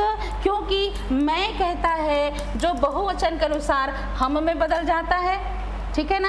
कारक के अनुसार मेरा कहकर संबंध सूचक बन जाता है, ठीक है। मुझको कहकर कर्म कारक में बदल जाता है, ठीक है। और करण कारक में हमारे लिए मेरे द्वारा हो जाता है। आ रही बात समझ में। दूसरी बात कि सर्वनामिक शब्द पर लिंग का कोई प्रभाव नहीं पड़ता। वह पढ़ता है हम कहेंगे तो वह पढ़ती है कहेंगे, तो वह शब्द जो सर्वनामिक शब्द है इसमें लिंग का प्रभाव नहीं पड़ता। तो सर्वनामिक शब्द वचन के अनुसार, पुरुष के अनुसार, कारक के अनुसार तो बदल जाएंगे, परंतु सर्वनामिक शब्द में लिंग का कोई भी प्रभाव नहीं पड़ता है। और यह एक विकारी शब्द क्यों है? क्योंकि वचन के अनुसार मैं से हम बदल जाता है, कारक रचना के अनुसार मेरा कहकर संबंध बोधक, मुझको कहकर कर्म सूचक और मेरे द्वारा कहकर करण सूचक बन जाता है, ठीक है। और इसी के आधार पर देखते हैं तो हिंदी में कुल 11 प्रकार के सर्वनामिक शब्द होते हैं। इसको ध्यान रखिएगा, हिंदी में सर्वनामिक शब्दों की संख्या कितनी है? तो 11। मैं, तुम, यह, वह, जो, कौन, कोई, ऐसा कह के 11 प्रकार के सर्वनामिक शब्द हैं जो इस्तेमाल किए जाते हैं, बशर्ते हम अपनी आवश्यकता के अनुसार उन चीज़ों को बदलते हैं और उनकी संख्या में वृद्धि कर लेते हैं। परंतु मूल रूप से हिंदी भाषा में केवल 11 प्रकार के सर्वनाम है, जबकि संस्कृत भाषा में 33 टाइप के सर्वनाम देखने को मिलते हैं। संस्कृत में 33 प्रकार का सर्वनाम देखने को मिलता है। यह सर्वनाम प्रयोग के अनुसार 6 प्रकार के होते हैं। कभी कभी भेद भी पूछा जाता है, सर्वनाम के कितने भेद होते हैं? तो सर्वनाम 6 प्रकार के होते हैं। पुरुषवाचक जिसे हम व्यक्तिवाचक सर्वनाम कहते हैं, निजवाचक सर्वनाम जिसे हम रिफ्लेक्टिव या रिफ्लेक्सिव प्रोनाउन कहते हैं, इसे पर्सनल या प्रॉपर प्रोनाउन कहते हैं। निश्चयवाचक जिसे हम संकेतवाचक सर्वनाम कहते हैं, जिसे हम डेफिनेट प्रोनाउन कहते हैं। अनिश्चयवाचक जिसे हम इंडेफिनेट प्रोनाउन कहते हैं। संबंधवाचक जिसे हम रिलेटिव प्रोनाउन कहते हैं। और प्रश्नवाचक जिसे हम इंट्रोगेटिव प्रोनाउन कहते हैं। कहने का मतलब, अगर हम कहते हैं मैं, तुम, यह, वह कहते हैं तो व्यक्तिवाचक सर्वनाम की श्रेणी में आता है, ठीक है। अगर कहता है आप, स्वयं, खुद कहता है, स्वतः कहता है तो निजवाचक सर्वनाम की श्रेणी में आते हैं, ठीक है। अगर कहता है पास में है तो यह और दूर में है तो वह कहता है तो निश्चित सर्वनाम, ठीक है। जब अनिश्चय है, अगर कहता है कुछ कहता है, कोई कहता है, सब कहता है, तो अनिश्चयवाचक सर्वनाम की श्रेणी में आते हैं, ठीक है। जब संबंधवाचक है तो जो, सो, ठीक है ना। इसी प्रकार जिसकी, उसकी कहता है तो हमारे लिए आपके संबंध बोधक सर्वनाम में आते हैं। प्रश्न बोधक सर्वनाम है तो कौन, ठीक है ना, क्या, इसी प्रकार किसे, किसको, किसका, ये सब प्रश्नवाचक सर्वनाम की श्रेणी में आते हैं, ठीक। तो देखते हैं सबसे पहला पुरुषवाचक सर्वनाम, ठीक है। तो कहने का मतलब पुरुषवाचक सर्वनाम की बात की जाए तो व्यक्तिवाचक संज्ञा के बदले प्रयोग होने वाला सर्वनामिक शब्द, ऐसा सर्वनामिक शब्द जो व्यक्तिवाचक संज्ञा के बदले प्रयोग होता है उसे हम पुरुषवाचक सर्वनाम या व्यक्तिवाचक सर्वनाम कहते हैं, ठीक है ना। यहाँ पर देखा जाए तो तीन प्रकार के व्यक्ति होते हैं।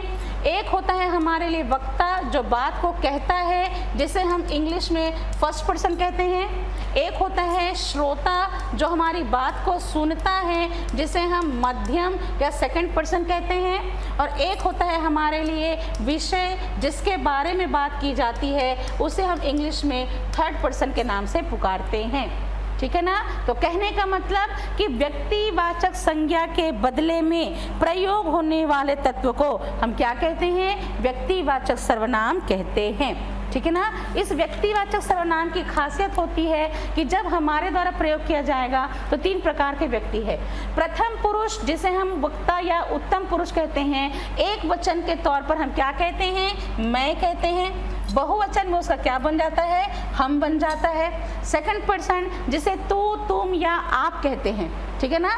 फर्स्ट पर्सन जहाँ पर एक वचन में हमारे लिए मैं है तो बहुवचन में है हम, ठीक है ना।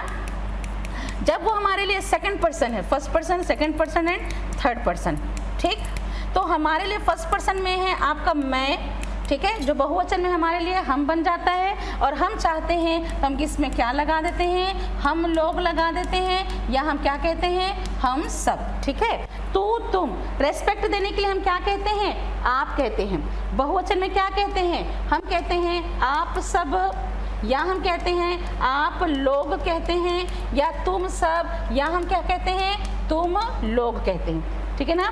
थर्ड पर्सन है तो हम कहते हैं यह, वह कहते हैं, साथ ही हम क्या कहते हैं, इस, उस कहते हैं, ठीक है ना, एक वचन में। अब हमारे लिए बहुवचन में क्या बनता है, यह से ये बन जाता है, वह से वे बन जाता है, इस से इन बन जाता है, और उस से उन बन जाता है, और साथ में हम क्या लगा देते हैं, लोग लगा देते हैं। अब एग्जाम्पल कहता है मैं पढ़ता हूँ, ठीक है। तो फर्स्ट पर्सन तुम पढ़ते हो, तू कहाँ जा रहा है, तेरा नाम क्या है, तुम्हारा विद्यालय कहाँ है, आप क्या काम करते हैं, तो सेकंड पर्सन है, ठीक है ना। हम विद्यालय जाते हैं, हमारा विद्यालय पास में है, तो उत्तम पुरुष बहुवचन है। इसी प्रकार कह सकते हैं एग्जाम्पल के तौर पर, जैसे कह सकते हैं एग्जाम्पल, वह स्कूल गया, वो आ रहा है, ये जा रहे हैं, तब हमारे लिए वो हमारे लिए अन्य पुरुष बन जाते हैं। क्लियर हो गया, ठीक है। अब इसी के बाद में देखा जाए तो आता है रिफ्लेक्सिव प्रोनाउन, जिसे हम क्या कहते हैं, निजवाचक सर्वनाम। जिस सर्वनामिक शब्द में प्रथम, मध्यम या अन्य पुरुष जो वक्ता, श्रोता और विषय थे अगर अपनेपन का बोध कराते हैं, ऐसा सर्वनामिक शब्द जिसमें निजत्व का बोध होता है, अपनेपन का बोध होता है, वहाँ निजवाचक सर्वनाम होते हैं। तो जिस सर्वनामिक शब्द में अपनेपन का बोध हो वहाँ निजवाचक सर्वनाम होते हैं। जैसे कि आप, खुद, स्वयं, स्वतः, अपने आप, अपना। यह किसको बोध कराता है, कर्ता का बोधक होता तो जरूर है। अब कर्ता फर्स्ट पर्सन है, लेकिन अपने नाम के बदले वह मैं का प्रयोग करेगा। राम पढ़ रहा हूँ नहीं बोलेगा, मैं पढ़ रहा हूँ कहेगा, तो अपने नाम के बदले वो मैं का प्रयोग करेगा, परंतु अपनेपन का बोध कराएगा। जैसे कि आप भला तो जग भला, अगर कहता है आप भला तो जग भला कहता है, ठीक है ना। अब यहाँ पर कंफ्यूजन है सेकंड पर्सन से। अगर एग्जाम्पल कहता है कि आप कहाँ जा रहे हैं तो सेकंड पर्सन होता, आपका नाम क्या है कहते तो सेकंड पर्सन होता। यदि कहता है मैं अपने आप को सुधार रहा हूँ, मैं अपने आप वहाँ चला जाऊँगा, आप अपना काम कीजिए कहता है, तो अपनेपन को सुधारना, अपना काम करना, मैं स्वयं से कार्य पूरा करता हूँ, स्वतः पर मुझे विश्वास है, मैं खुद खाना बना के खाता हूँ कहता है तो हमारे लिए निजवाचक सर्वनाम की श्रेणी में आता है। तो जिस सर्वनाम में निजत्व का, अपनेपन का बोध हो तो निजवाचक सर्वनाम होते हैं। आप, खुद, स्वयं, स्वतः। अब कंफ्यूजन अगर आपको लेकर तो ध्यान रखिएगा कि आपको प्रयोग वाक्य से समझिएगा।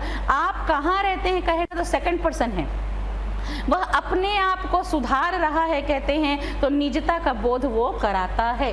क्लियर हो गया?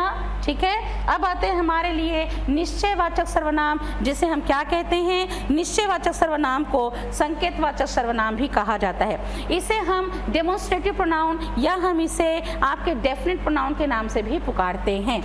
जिस सर्वनाम में वक्ता के पास या दूर में किसी भी व्यक्ति या वस्तु की निश्चितता का बोध हो, ऐसा सर्वनामिक शब्द जो वक्ता के पास या दूर के किसी निश्चित व्यक्ति या वस्तु के निश्चितता का बोध कराए, वहाँ निश्चयवाचक सर्वनाम होते हैं। इसमें आता है यह, वह एक वचन में, और ये और वे कहता है तो बहुवचन में प्रयोग होता है। ठीक है ना? यह मेरा घर है, अगर कहता है यह मेरा घर है। ठीक है। अगर कहता है यह पिताजी के पिता हैं, यह पिताजी के पिता हैं कहता है। ठीक है ना?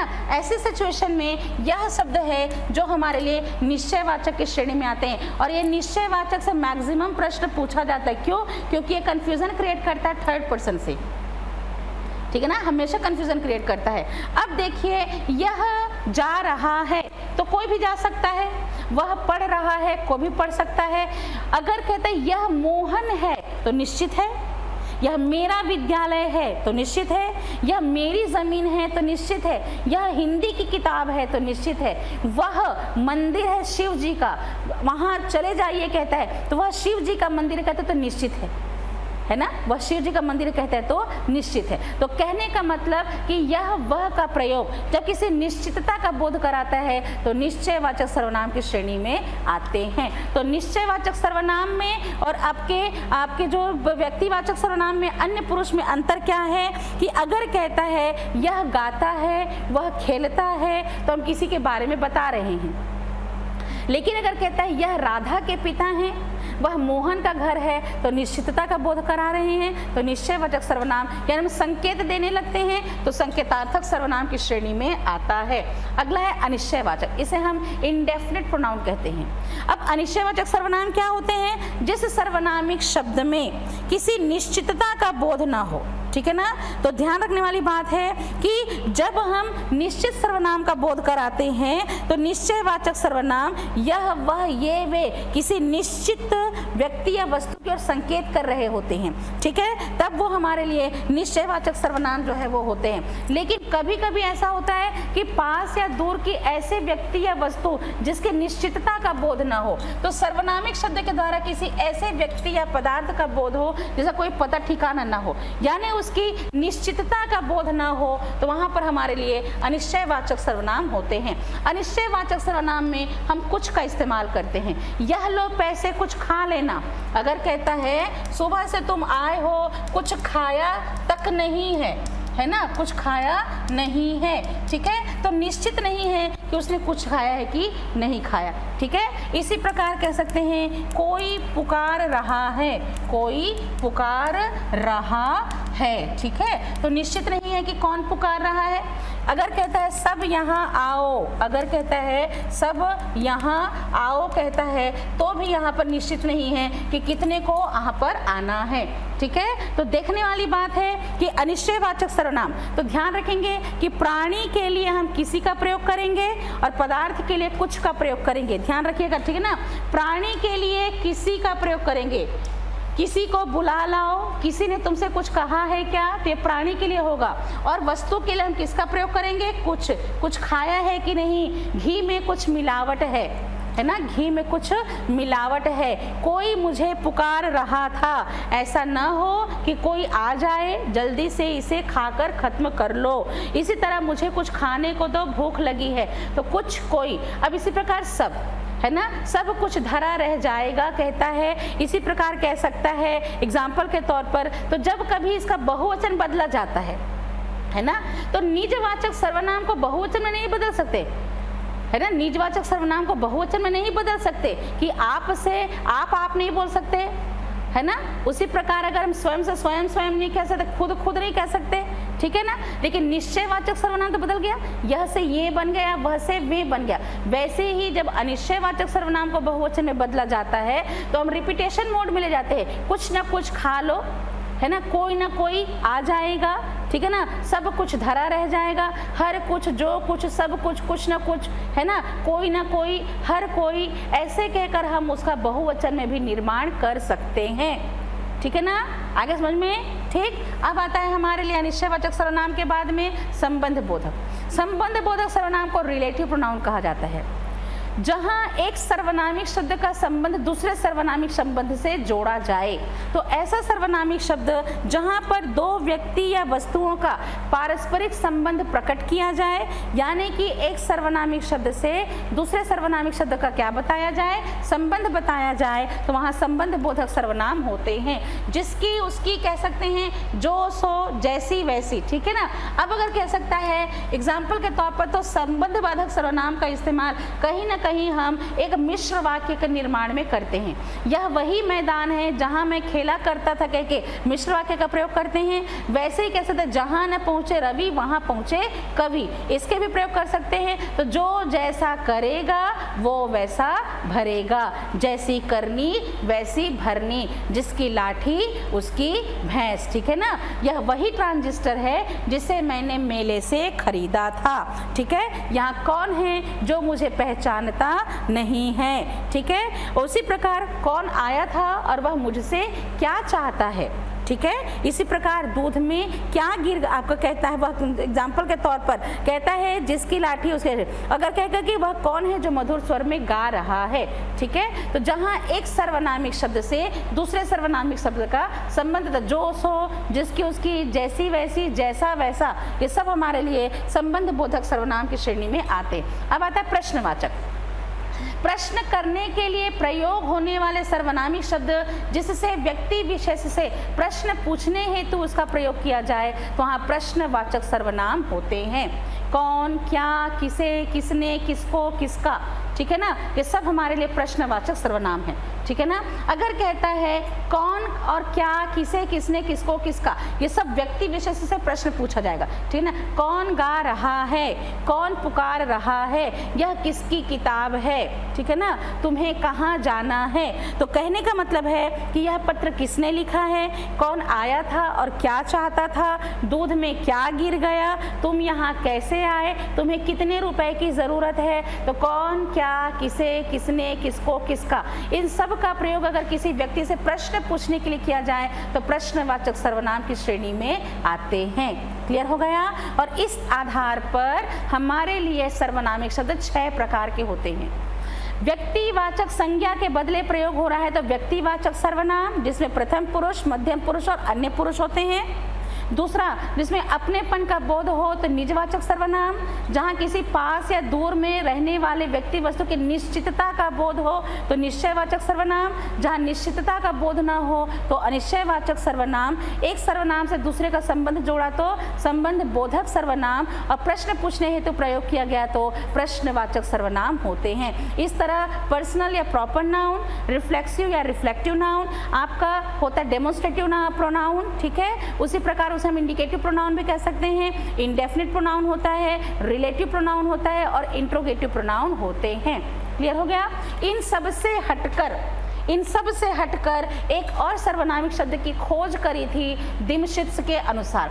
तो जितने भी सर्वनामिक शब्द है तो संख्या अगर देखी जाए तो हिंदी में केवल 11 है, संस्कृत में 33 टाइप के प्रोनाउन पाए जाते हैं। उन सब के आधार पर देखा जाए तो हिंदी में एक व्याकरण के लिखने वाले रूस के एक व्यक्ति थे दिमशित्स।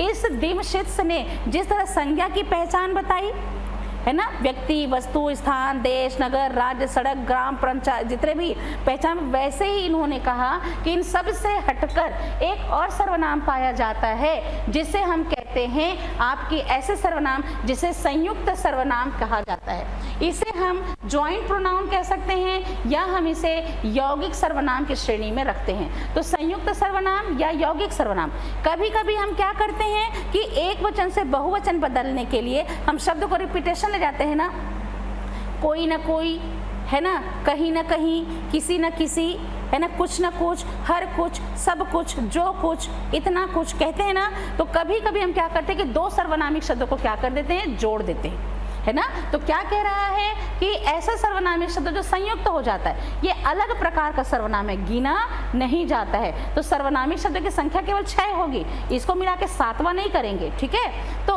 सबसे अलग इसलिए है क्योंकि इसमें एक शब्द नहीं होता बल्कि एक से ज्यादा शब्द का प्रयोग किया जाता है। ये स्वतंत्र रूप से संज्ञा शब्द होते हैं जिसके बदले में प्रयोग किए जाने वाले शब्द के साथ में इसका प्रयोग होता है। जैसे जो कोई, सब कोई, हर कोई, और कोई, कोई ना कोई, कुछ ना कुछ, कहीं ना, आपके हर कुछ, ये सभी हमारे लिए यौगिक सर्वनाम की श्रेणी में आते हैं। क्लियर हो गया, ठीक है ना। जैसे कह सकते हैं ना, जो कुछ भी है उतना तुम मुझे बताओ। इसी प्रकार कह सकते हैं सब कुछ धरा रह जाएगा। इसी प्रकार कह सकते हैं हर कोई इंसान सच्चा नहीं होता है। इसी प्रकार कुछ एक किताबों की मुझे आवश्यकता है। इसी प्रकार कोई ना कोई मुझे इस दुनिया में सहारा जरूर देगा। इस तरह कहा जाए तो ये यौगिक सर्वनाम की श्रेणी में आते हैं। क्लियर हो गया। दूसरी बात, यौगिक सर्वनाम की खासियत होती है बेटा कि यौगिक सर्वनाम में हम शब्द का रिपीटेशन कर देते हैं या दो शब्दों को जोड़ देते हैं।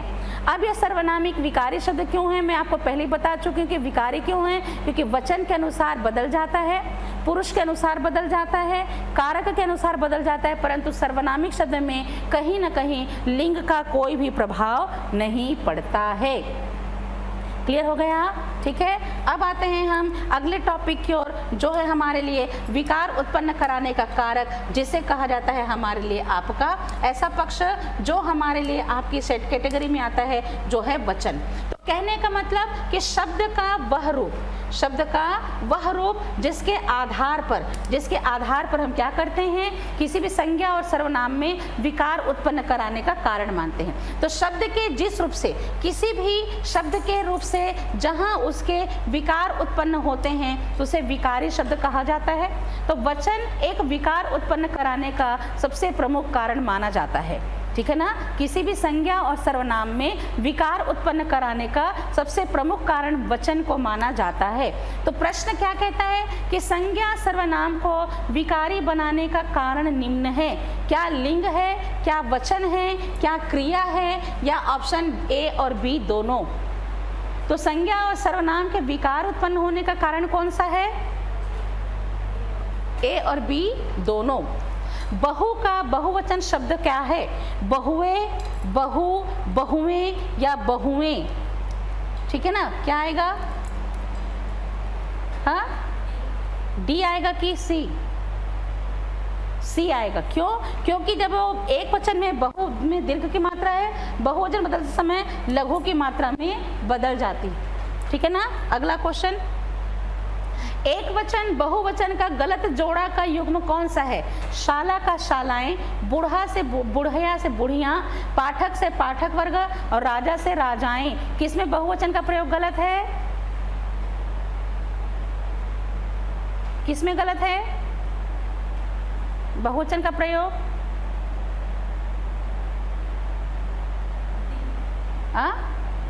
हाँ राजाएं, क्योंकि राजा से राजाएं नहीं बल्कि राजाओं होता है, ठीक है ना। वचन परिवर्तन के लिए प्रयुक्त प्रत्यय शब्द नहीं है। गण, वृंद, जन या मन, कौन सा है जो बहुवचन प्रयोग में काम नहीं आता।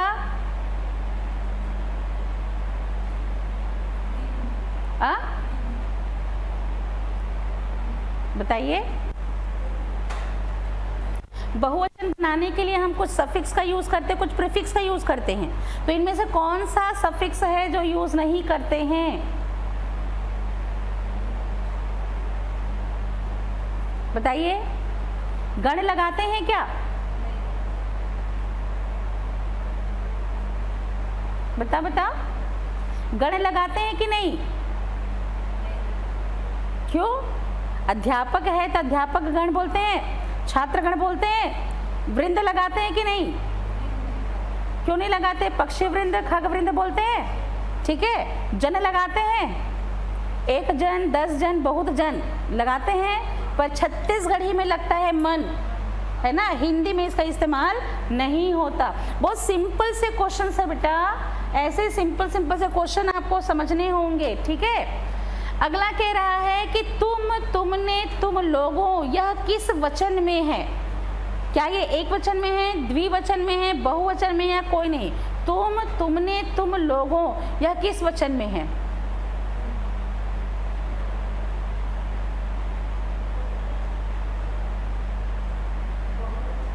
किस में है ये? बहुवचन। बहुवचन में है कि द्विवचन में है? हाँ? तुम कह रहा है तो एक वचन है, तुमने कहा तो एक वचन है, तुम लोगों कह रहा है तो बहुवचन है। इसमें से इसका आंसर कोई नहीं है। ऑप्शन को पूरा पढ़ा कीजिए, ठीक है।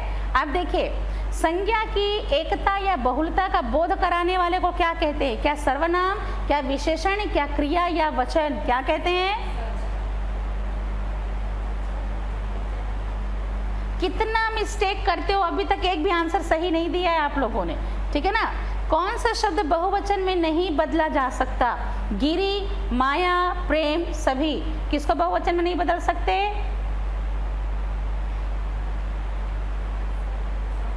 सब है, ठीक है ना, इनको बहुवचन में बदला नहीं जा सकता, ठीक है।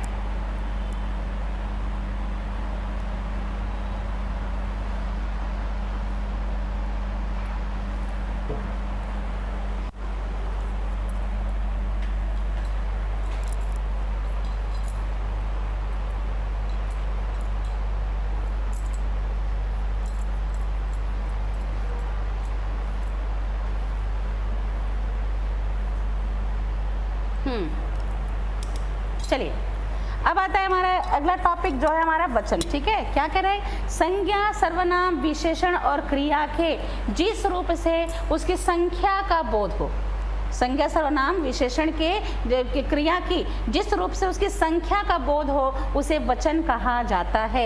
यानी कि शब्द का वह रूप जिससे संज्ञा, सर्वनाम, क्रिया और विशेषण की एक है या उससे ज़्यादा हैं, उसकी एकता या बहुलता का बोध कराने वाले पक्ष को वचन कहा जाता है, ठीक है ना। तो देखने वाली बात है कि हिंदी भाषा में केवल 2 प्रकार के वचन प्रयोग किए जाते हैं। हिंदी भाषा में केवल 2 प्रकार का वचन प्रयोग किया जाता है, जबकि संस्कृत में 3 प्रकार के वचन पाए जाते हैं। संस्कृत का जब विकास क्रम हो रहा था तो पाली प्राकृत भाषाओं के अंतर्गत जो 3 प्रकार के वचन में द्विवचन थे वह सिमट कर बहुवचन में चले गए।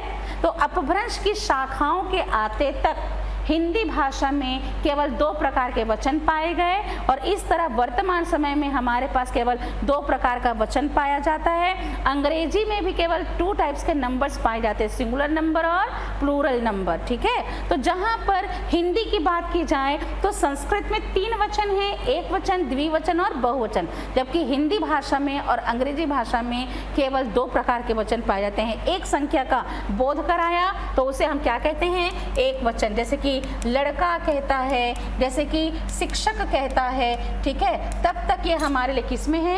एक वचन में, ठीक है ना। लेकिन अगर एक से ज़्यादा हो गए, अब लड़का से बन गए हमारे लिए लड़के तो बहुवचन हो गया, और शिक्षक से बन गया हमारे लिए शिक्षक गण कहकर, तब ये हमारे लिए किस में बदल जाते हैं? बहुवचन में बदल जाता है। तो बच्चा खेलता है एक वचन है और बच्चे खेलते हैं कहकर बहुवचन में बदल जाते हैं। और इस आधार पर देखा जाए तो जब हम इसका प्रयोग करते हैं तो हमें कुछ खूबियाँ देखने को मिलती है। तो जब एक वचन से बहुवचन बदला जाता है तो हमारे कहने का मतलब कि घोड़ा पानी पीता है तो एक वचन है, और घोड़े पानी पीते हैं कहते हैं तो बहुवचन का प्रयोग देखने को मिलता है, ठीक है। जब हम इसका विभक्त देखते हैं, जब इसका वचन परिवर्तन देखते हैं तो यहाँ पर 2 प्रकार के प्रभाव देखने को मिलते हैं, ठीक है ना। एक होता है विभक्ति रहित और एक होता है विभक्ति सहित। अब अगर विभक्ति रहित की बात की जाए, विभक्ति रहित की बात की जाए, जैसे कि तारा है तो तारे, लड़का है तो लड़के, बक्सा है तो बक्से, ठीक है ना। तो यहाँ कारक विभक्ति की जरूरत नहीं पड़ती। लेकिन कभी कभी ऐसा होता है कि हमें कारक विभक्ति जोड़नी पड़ती है, जैसे कि माता से माताएं हैं, माताएं सभा भवन में बैठी हैं, तो कारक रचना जोड़नी नहीं पड़ी। अब अगर हम वाक्य के माताओं कह देते हैं तो वहां पर कारक रचना जोड़नी पड़ जाती है कि माताओं से मेरा निवेदन है ना। तो इस तरह वचन परिवर्तन करते समय दो प्रकार के प्रभाव देखने को मिलते हैं। एक ऐसे होते हैं जिसमें कारक विभक्तियों की आवश्यकता नहीं होती, और एक ऐसे वचन परिवर्तन होते हैं जहां कारक विभक्ति को जोड़ना पड़ता है।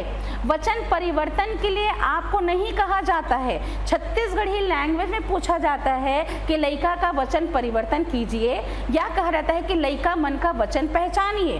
अब आपको हिंदी भाषा के अंतर्गत वचन परिवर्तन के लिए अलग अलग प्रकार के प्रश्न दिए जाते हैं। जैसे कह सकता है कि तारा का बहुवचन शब्द निम्न में से कौन सा है, या कह सकता है जल का वचन पहचानिए, या कह सकता है प्रेम किस वचन में आता है, ठीक है ना, या कह सकता है निम्न में से कौन सा शब्द उपसर्ग की तरह वचन परिवर्तन में जोड़े जाते हैं। अभी मैंने पूछा था कौन सा प्रत्यय के तौर पर जोड़ा जाता है ना। इसी प्रकार कह सकता है जिस शब्द का अंत आ से होता है वचन परिवर्तन करते समय किस प्रकार के प्रत्यय उसमें जुड़ेगा, ऐसा प्रश्न भी पूछा जाता है। तो ध्यान रखिएगा कि जिस शब्द का लास्ट साउंडिंग लेटर आ है उसको हम किस में बदल देते हैं, ए में बदल देते हैं। इसलिए तारा से तारे, कपड़ा से कपड़े, लड़का से लड़के, बच्चा से बच्चे, रसगुल्ला से रसगुल्ले बन जाता है, और बक्सा से बन जाता है बक्से, ठीक है। लेकिन ध्यान रखिएगा कि कुछ ऐसे पुल्लिंग शब्द होते हैं जिसमें उनमें वचन परिवर्तन नहीं हो सकता, जैसे मामा है ना, उसी प्रकार बाबा, दादा है ना, काका, चाचा, इसमें परिवर्तन नहीं कर सकते। मामा को मामे, चाचा को चाचे, दादा को दादे नहीं बोल सकते। हाँ, भतीजा को भतीजे, साला को साले कर सकते हैं, भांजा को भांजे कर सकते हैं, लेकिन मामा, नाना, बाबा, दादा, दाता है ना, माता, योद्धा, ये ऐसे शब्द हैं जिसमें हम विशेष प्रकार से परिवर्तन नहीं कर सकते। हाँ, पिता से पिताओं, माता से माताओं कह सकते हैं, माता से माताएं कह सकते हैं, भ्राता से भ्राताओं कहा जा सकता है, योद्धा से योद्धाओं कह सकते हैं, है ना। लेकिन मोस्ट ऑफ टाइम ऐसे होते हैं जो ये एक वचन में ही प्रयोग किए जाते हैं, ठीक है ना। तो पिता, माता, भ्राता, योद्धा ऐसा शब्द है जिसे हम बहुवचन में तो बदल सकते हैं, पर इसमें कारक रचना जोड़नी पड़ेगी। लेकिन इसका प्रयोग अगर हम देखें तो एक वचन से बहुवचन में बदला नहीं जा सकता है, ठीक है। कुछ ऐसे होते हैं जिसका लास्ट साउंडिंग लेटर अ होता है, तो वहाँ पर हम एक चंद्र बिंदु लगा, एक अनुस्वर लगा देते हैं। तो रात है तो रातें, बात है तो बातें, है ना, सड़क है तो सड़कें, नहर है तो नहरें, है ना। इसी प्रकार मशीन है तो मशीनें कहा जाता है। जिस शब्द का लास्ट साउंडिंग लेटर आ होता है उसमें हम ए लगा देते हैं, तो लता से लताएं, गुफा से गुफाएं, माता से माताएं, कक्षा से कक्षाएं, है ना, ये प्रयोग किए जाते हैं, ठीक है। अब देखिए, गायिका है तो गायिकाएं हैं, ठीक है ना, लता है तो लताएं हैं। अब हम कहते हैं वृक्ष में लताएं बिखरी हुई हैं, वृक्ष में लताएं बिखरी हुई है कह रहे हैं, तो कारक रचना की जरूरत नहीं है। लेकिन अगर इसी लता को लताओं कहेंगे तो कारक रचना जोड़नी पड़ जाएंगी कि वृक्ष में लताएं बिखरी हुई हैं, उन लताओं में खिला हुआ पुष्प उसके सौंदर्य को बढ़ाता है। भारत में बहुत सी गुफाएं देखने योग्य है कहता है, तो कारक रचना की जरूरत नहीं पड़ती, लेकिन कहता है कि गुफाओं में साधु तपस्या करते हैं, है ना। आगे समझ में, ठीक। अब इसी प्रकार होता है कि जहां पर ई साउंडिंग इफेक्ट वाले हैं तो ध्यान रखिएगा, बड़ी ई की मात्रा है तो बहुवचन में छोटी ई की मात्रा में बदल जाएगा, खासकर नदी से नदियां, तिथि से तिथियां। अब तिथि में कोई परिवर्तन नहीं है, लेकिन नदी में और बहु में छोटे ऊ की मात्रा हो जाती है, बड़े ऊ की मात्रा, बहु में दीर्घ ऊ की मात्रा होती है एक वचन में, लेकिन अगर बहुवचन होता है तो अब हमारे लिए यह बहुएं बन जाता है। उसी प्रकार नदी में दीर्घ ई की मात्रा है ना, एक वचन में, बहुवचन में छोटी ई की मात्रा में बदल जाता है, ठीक है। तो साड़ी से साड़ियाँ, लड़की से लड़कियाँ, तिथि से तिथियाँ, नदी से नदियाँ हो जाती है। किसी शब्द के अंत में अगर या आता है, जैसे चिड़िया, गुड़िया, पुड़िया, है ना, तब वहाँ पर हम एक चंद्र बिंदु को लगा देते हैं। तो डिबिया से डिबिया, चिड़िया से चिड़िया, पुड़िया से पुड़िया, गुड़िया से गुड़िया और बंदरिया से बंदरियाँ बन जाती है। जिसका साउंडिंग इफेक्ट ऊ है वहाँ पर हम ए लगा देते हैं। तो वस्तु से वस्तुएं, बहु से बहुएं, ऋतु से ऋतुएं, और उसी प्रकार हमारे लिए इस्तेमाल जो है वो साधु से साधुएं हो जाते हैं। क्लियर हो गया? ठीक, ये तो आपके वचन परिवर्तन। अब आपको प्रश्न पूछा जा सकता है बेटा, जैसे मान लीजिए मैं पूछ सकती हूँ कि जिस शब्द का अंत ऊ से होता है, वचन परिवर्तन के लिए कौन से प्रत्यय को लगाया जाएगा? ऊ से अंत होने वाला है, तो क्या वचन परिवर्तन में हम ए लगाएंगे, या हम ए लगाएंगे, या हम ओ लगाएंगे, ठीक है, या हम हमारे लिए आपका जो है वो ईया लगाएंगे, ठीक है ना। तो ऊ से अंत होगा तो हम क्या लगाएंगे? ए लगाएंगे। ऐसे प्रश्न पूछे जाते हैं। क्लियर हो गया?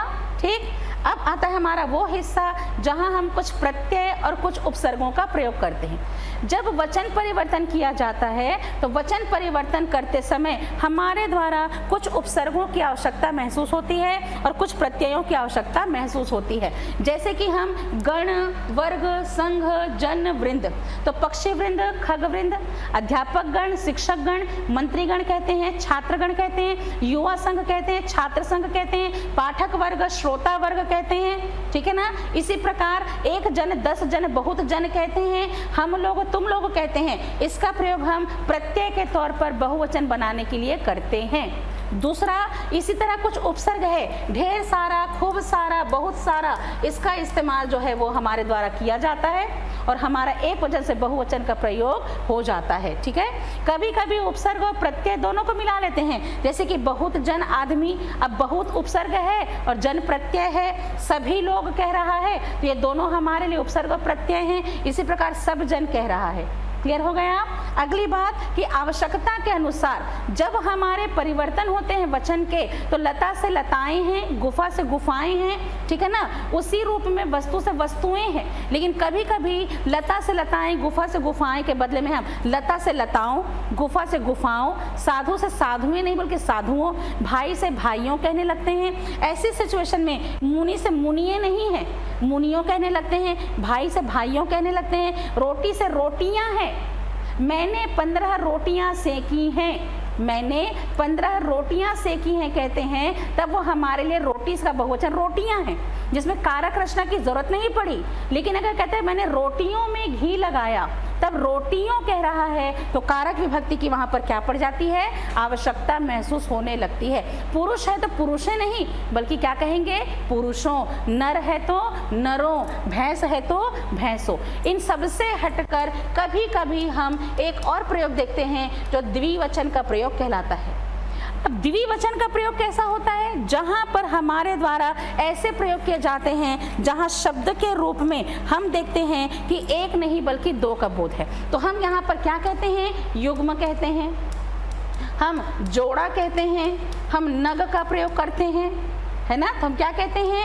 युग्म शब्द कहते हैं। इसी प्रकार एक जोड़ा, दो जोड़ा कहते हैं, एक नग, दो नग कहते हैं, है ना। ये हमारे द्विवचन के प्रयोग होते हैं, ठीक है ना। तो कहीं ना कहीं अगर देखा जाए तो दो का बोध कराता है, तो द्विवचन के तौर पर इसका इस्तेमाल किया जाता है, परंतु गिना नहीं जाता।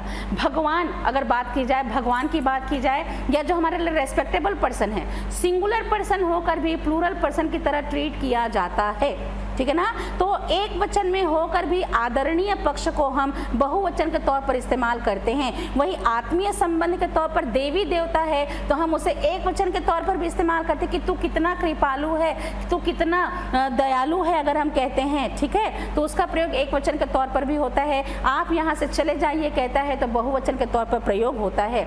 व्यक्तिवाचक संज्ञा हमेशा एक वचन है, जातिवाचक बहुवचन में बदला जा सकता है। पदार्थवाचक, समूहवाचक और भाववाचक संज्ञा अधिकांशतः एक वचन में होते हैं। यदि गलती से इनका बहुवचन प्रयोग है तो वो सब हट के किस में आ जाते हैं? जातिवाचक संज्ञा में आ जाते हैं। तो ध्यान रखिएगा, अगर कहता है मैं उसकी सज्जनता पर मुग्ध हूं कहता है तो एक वचन में प्रयोग हो रहा है। इसी प्रकार कह सकता है शिक्षक को बच्चों की हरकत पर गुस्सा आया, तो भाववाचक संज्ञा एक वचन में है, इसलिए एक वचन में प्रयोग हो रहा है।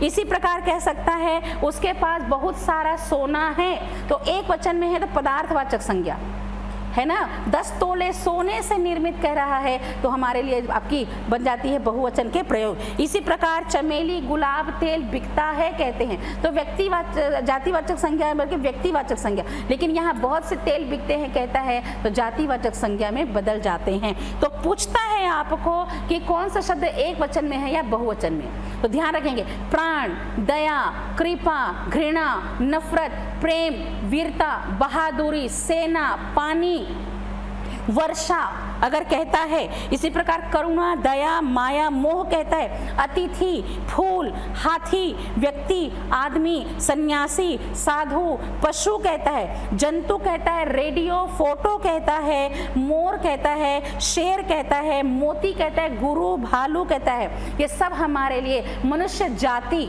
अगर इसी प्रकार जन समूह, प्राणी, जगत कहता है तो एक वचन की श्रेणी में आते हैं, ठीक। लेकिन दर्शन अगर कहता है, हस्ताक्षर कहता है, प्राण कहता है, आंसू कहता है, कैंची कहता है, होठ कहता है, पैर कहता है, जनता, नेता, पुलिस, प्रजा, होश, बाल, अक्षत कहता है, दान कहता है, दाम कहता है, तो दान दिया जाता है और दाम पूछा जाता है, ठीक है ना। तो देने का मतलब है कि ये बहुवचन की श्रेणी में आते हैं। और इस तरह हमारे 3 टॉपिक कंप्लीट होते हैं, संज्ञा का, सर्वनाम का और हमारे वचन का टॉपिक कंप्लीट होता है, ठीक है।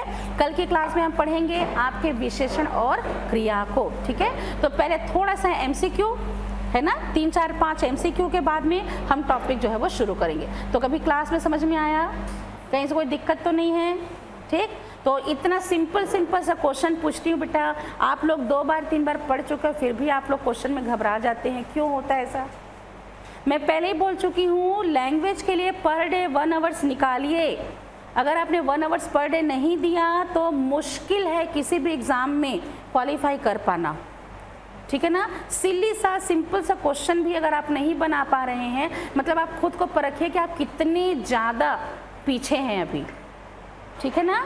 तो आने वाली क्लास में हम पढ़ेंगे क्रिया और विशेषण को, ठीक है। तो संज्ञा सर्वनाम हो गया, कल पढ़ेंगे क्रिया और विशेषण, ठीक है। तो thank you so much, love you and God bless you to all my बच्चा।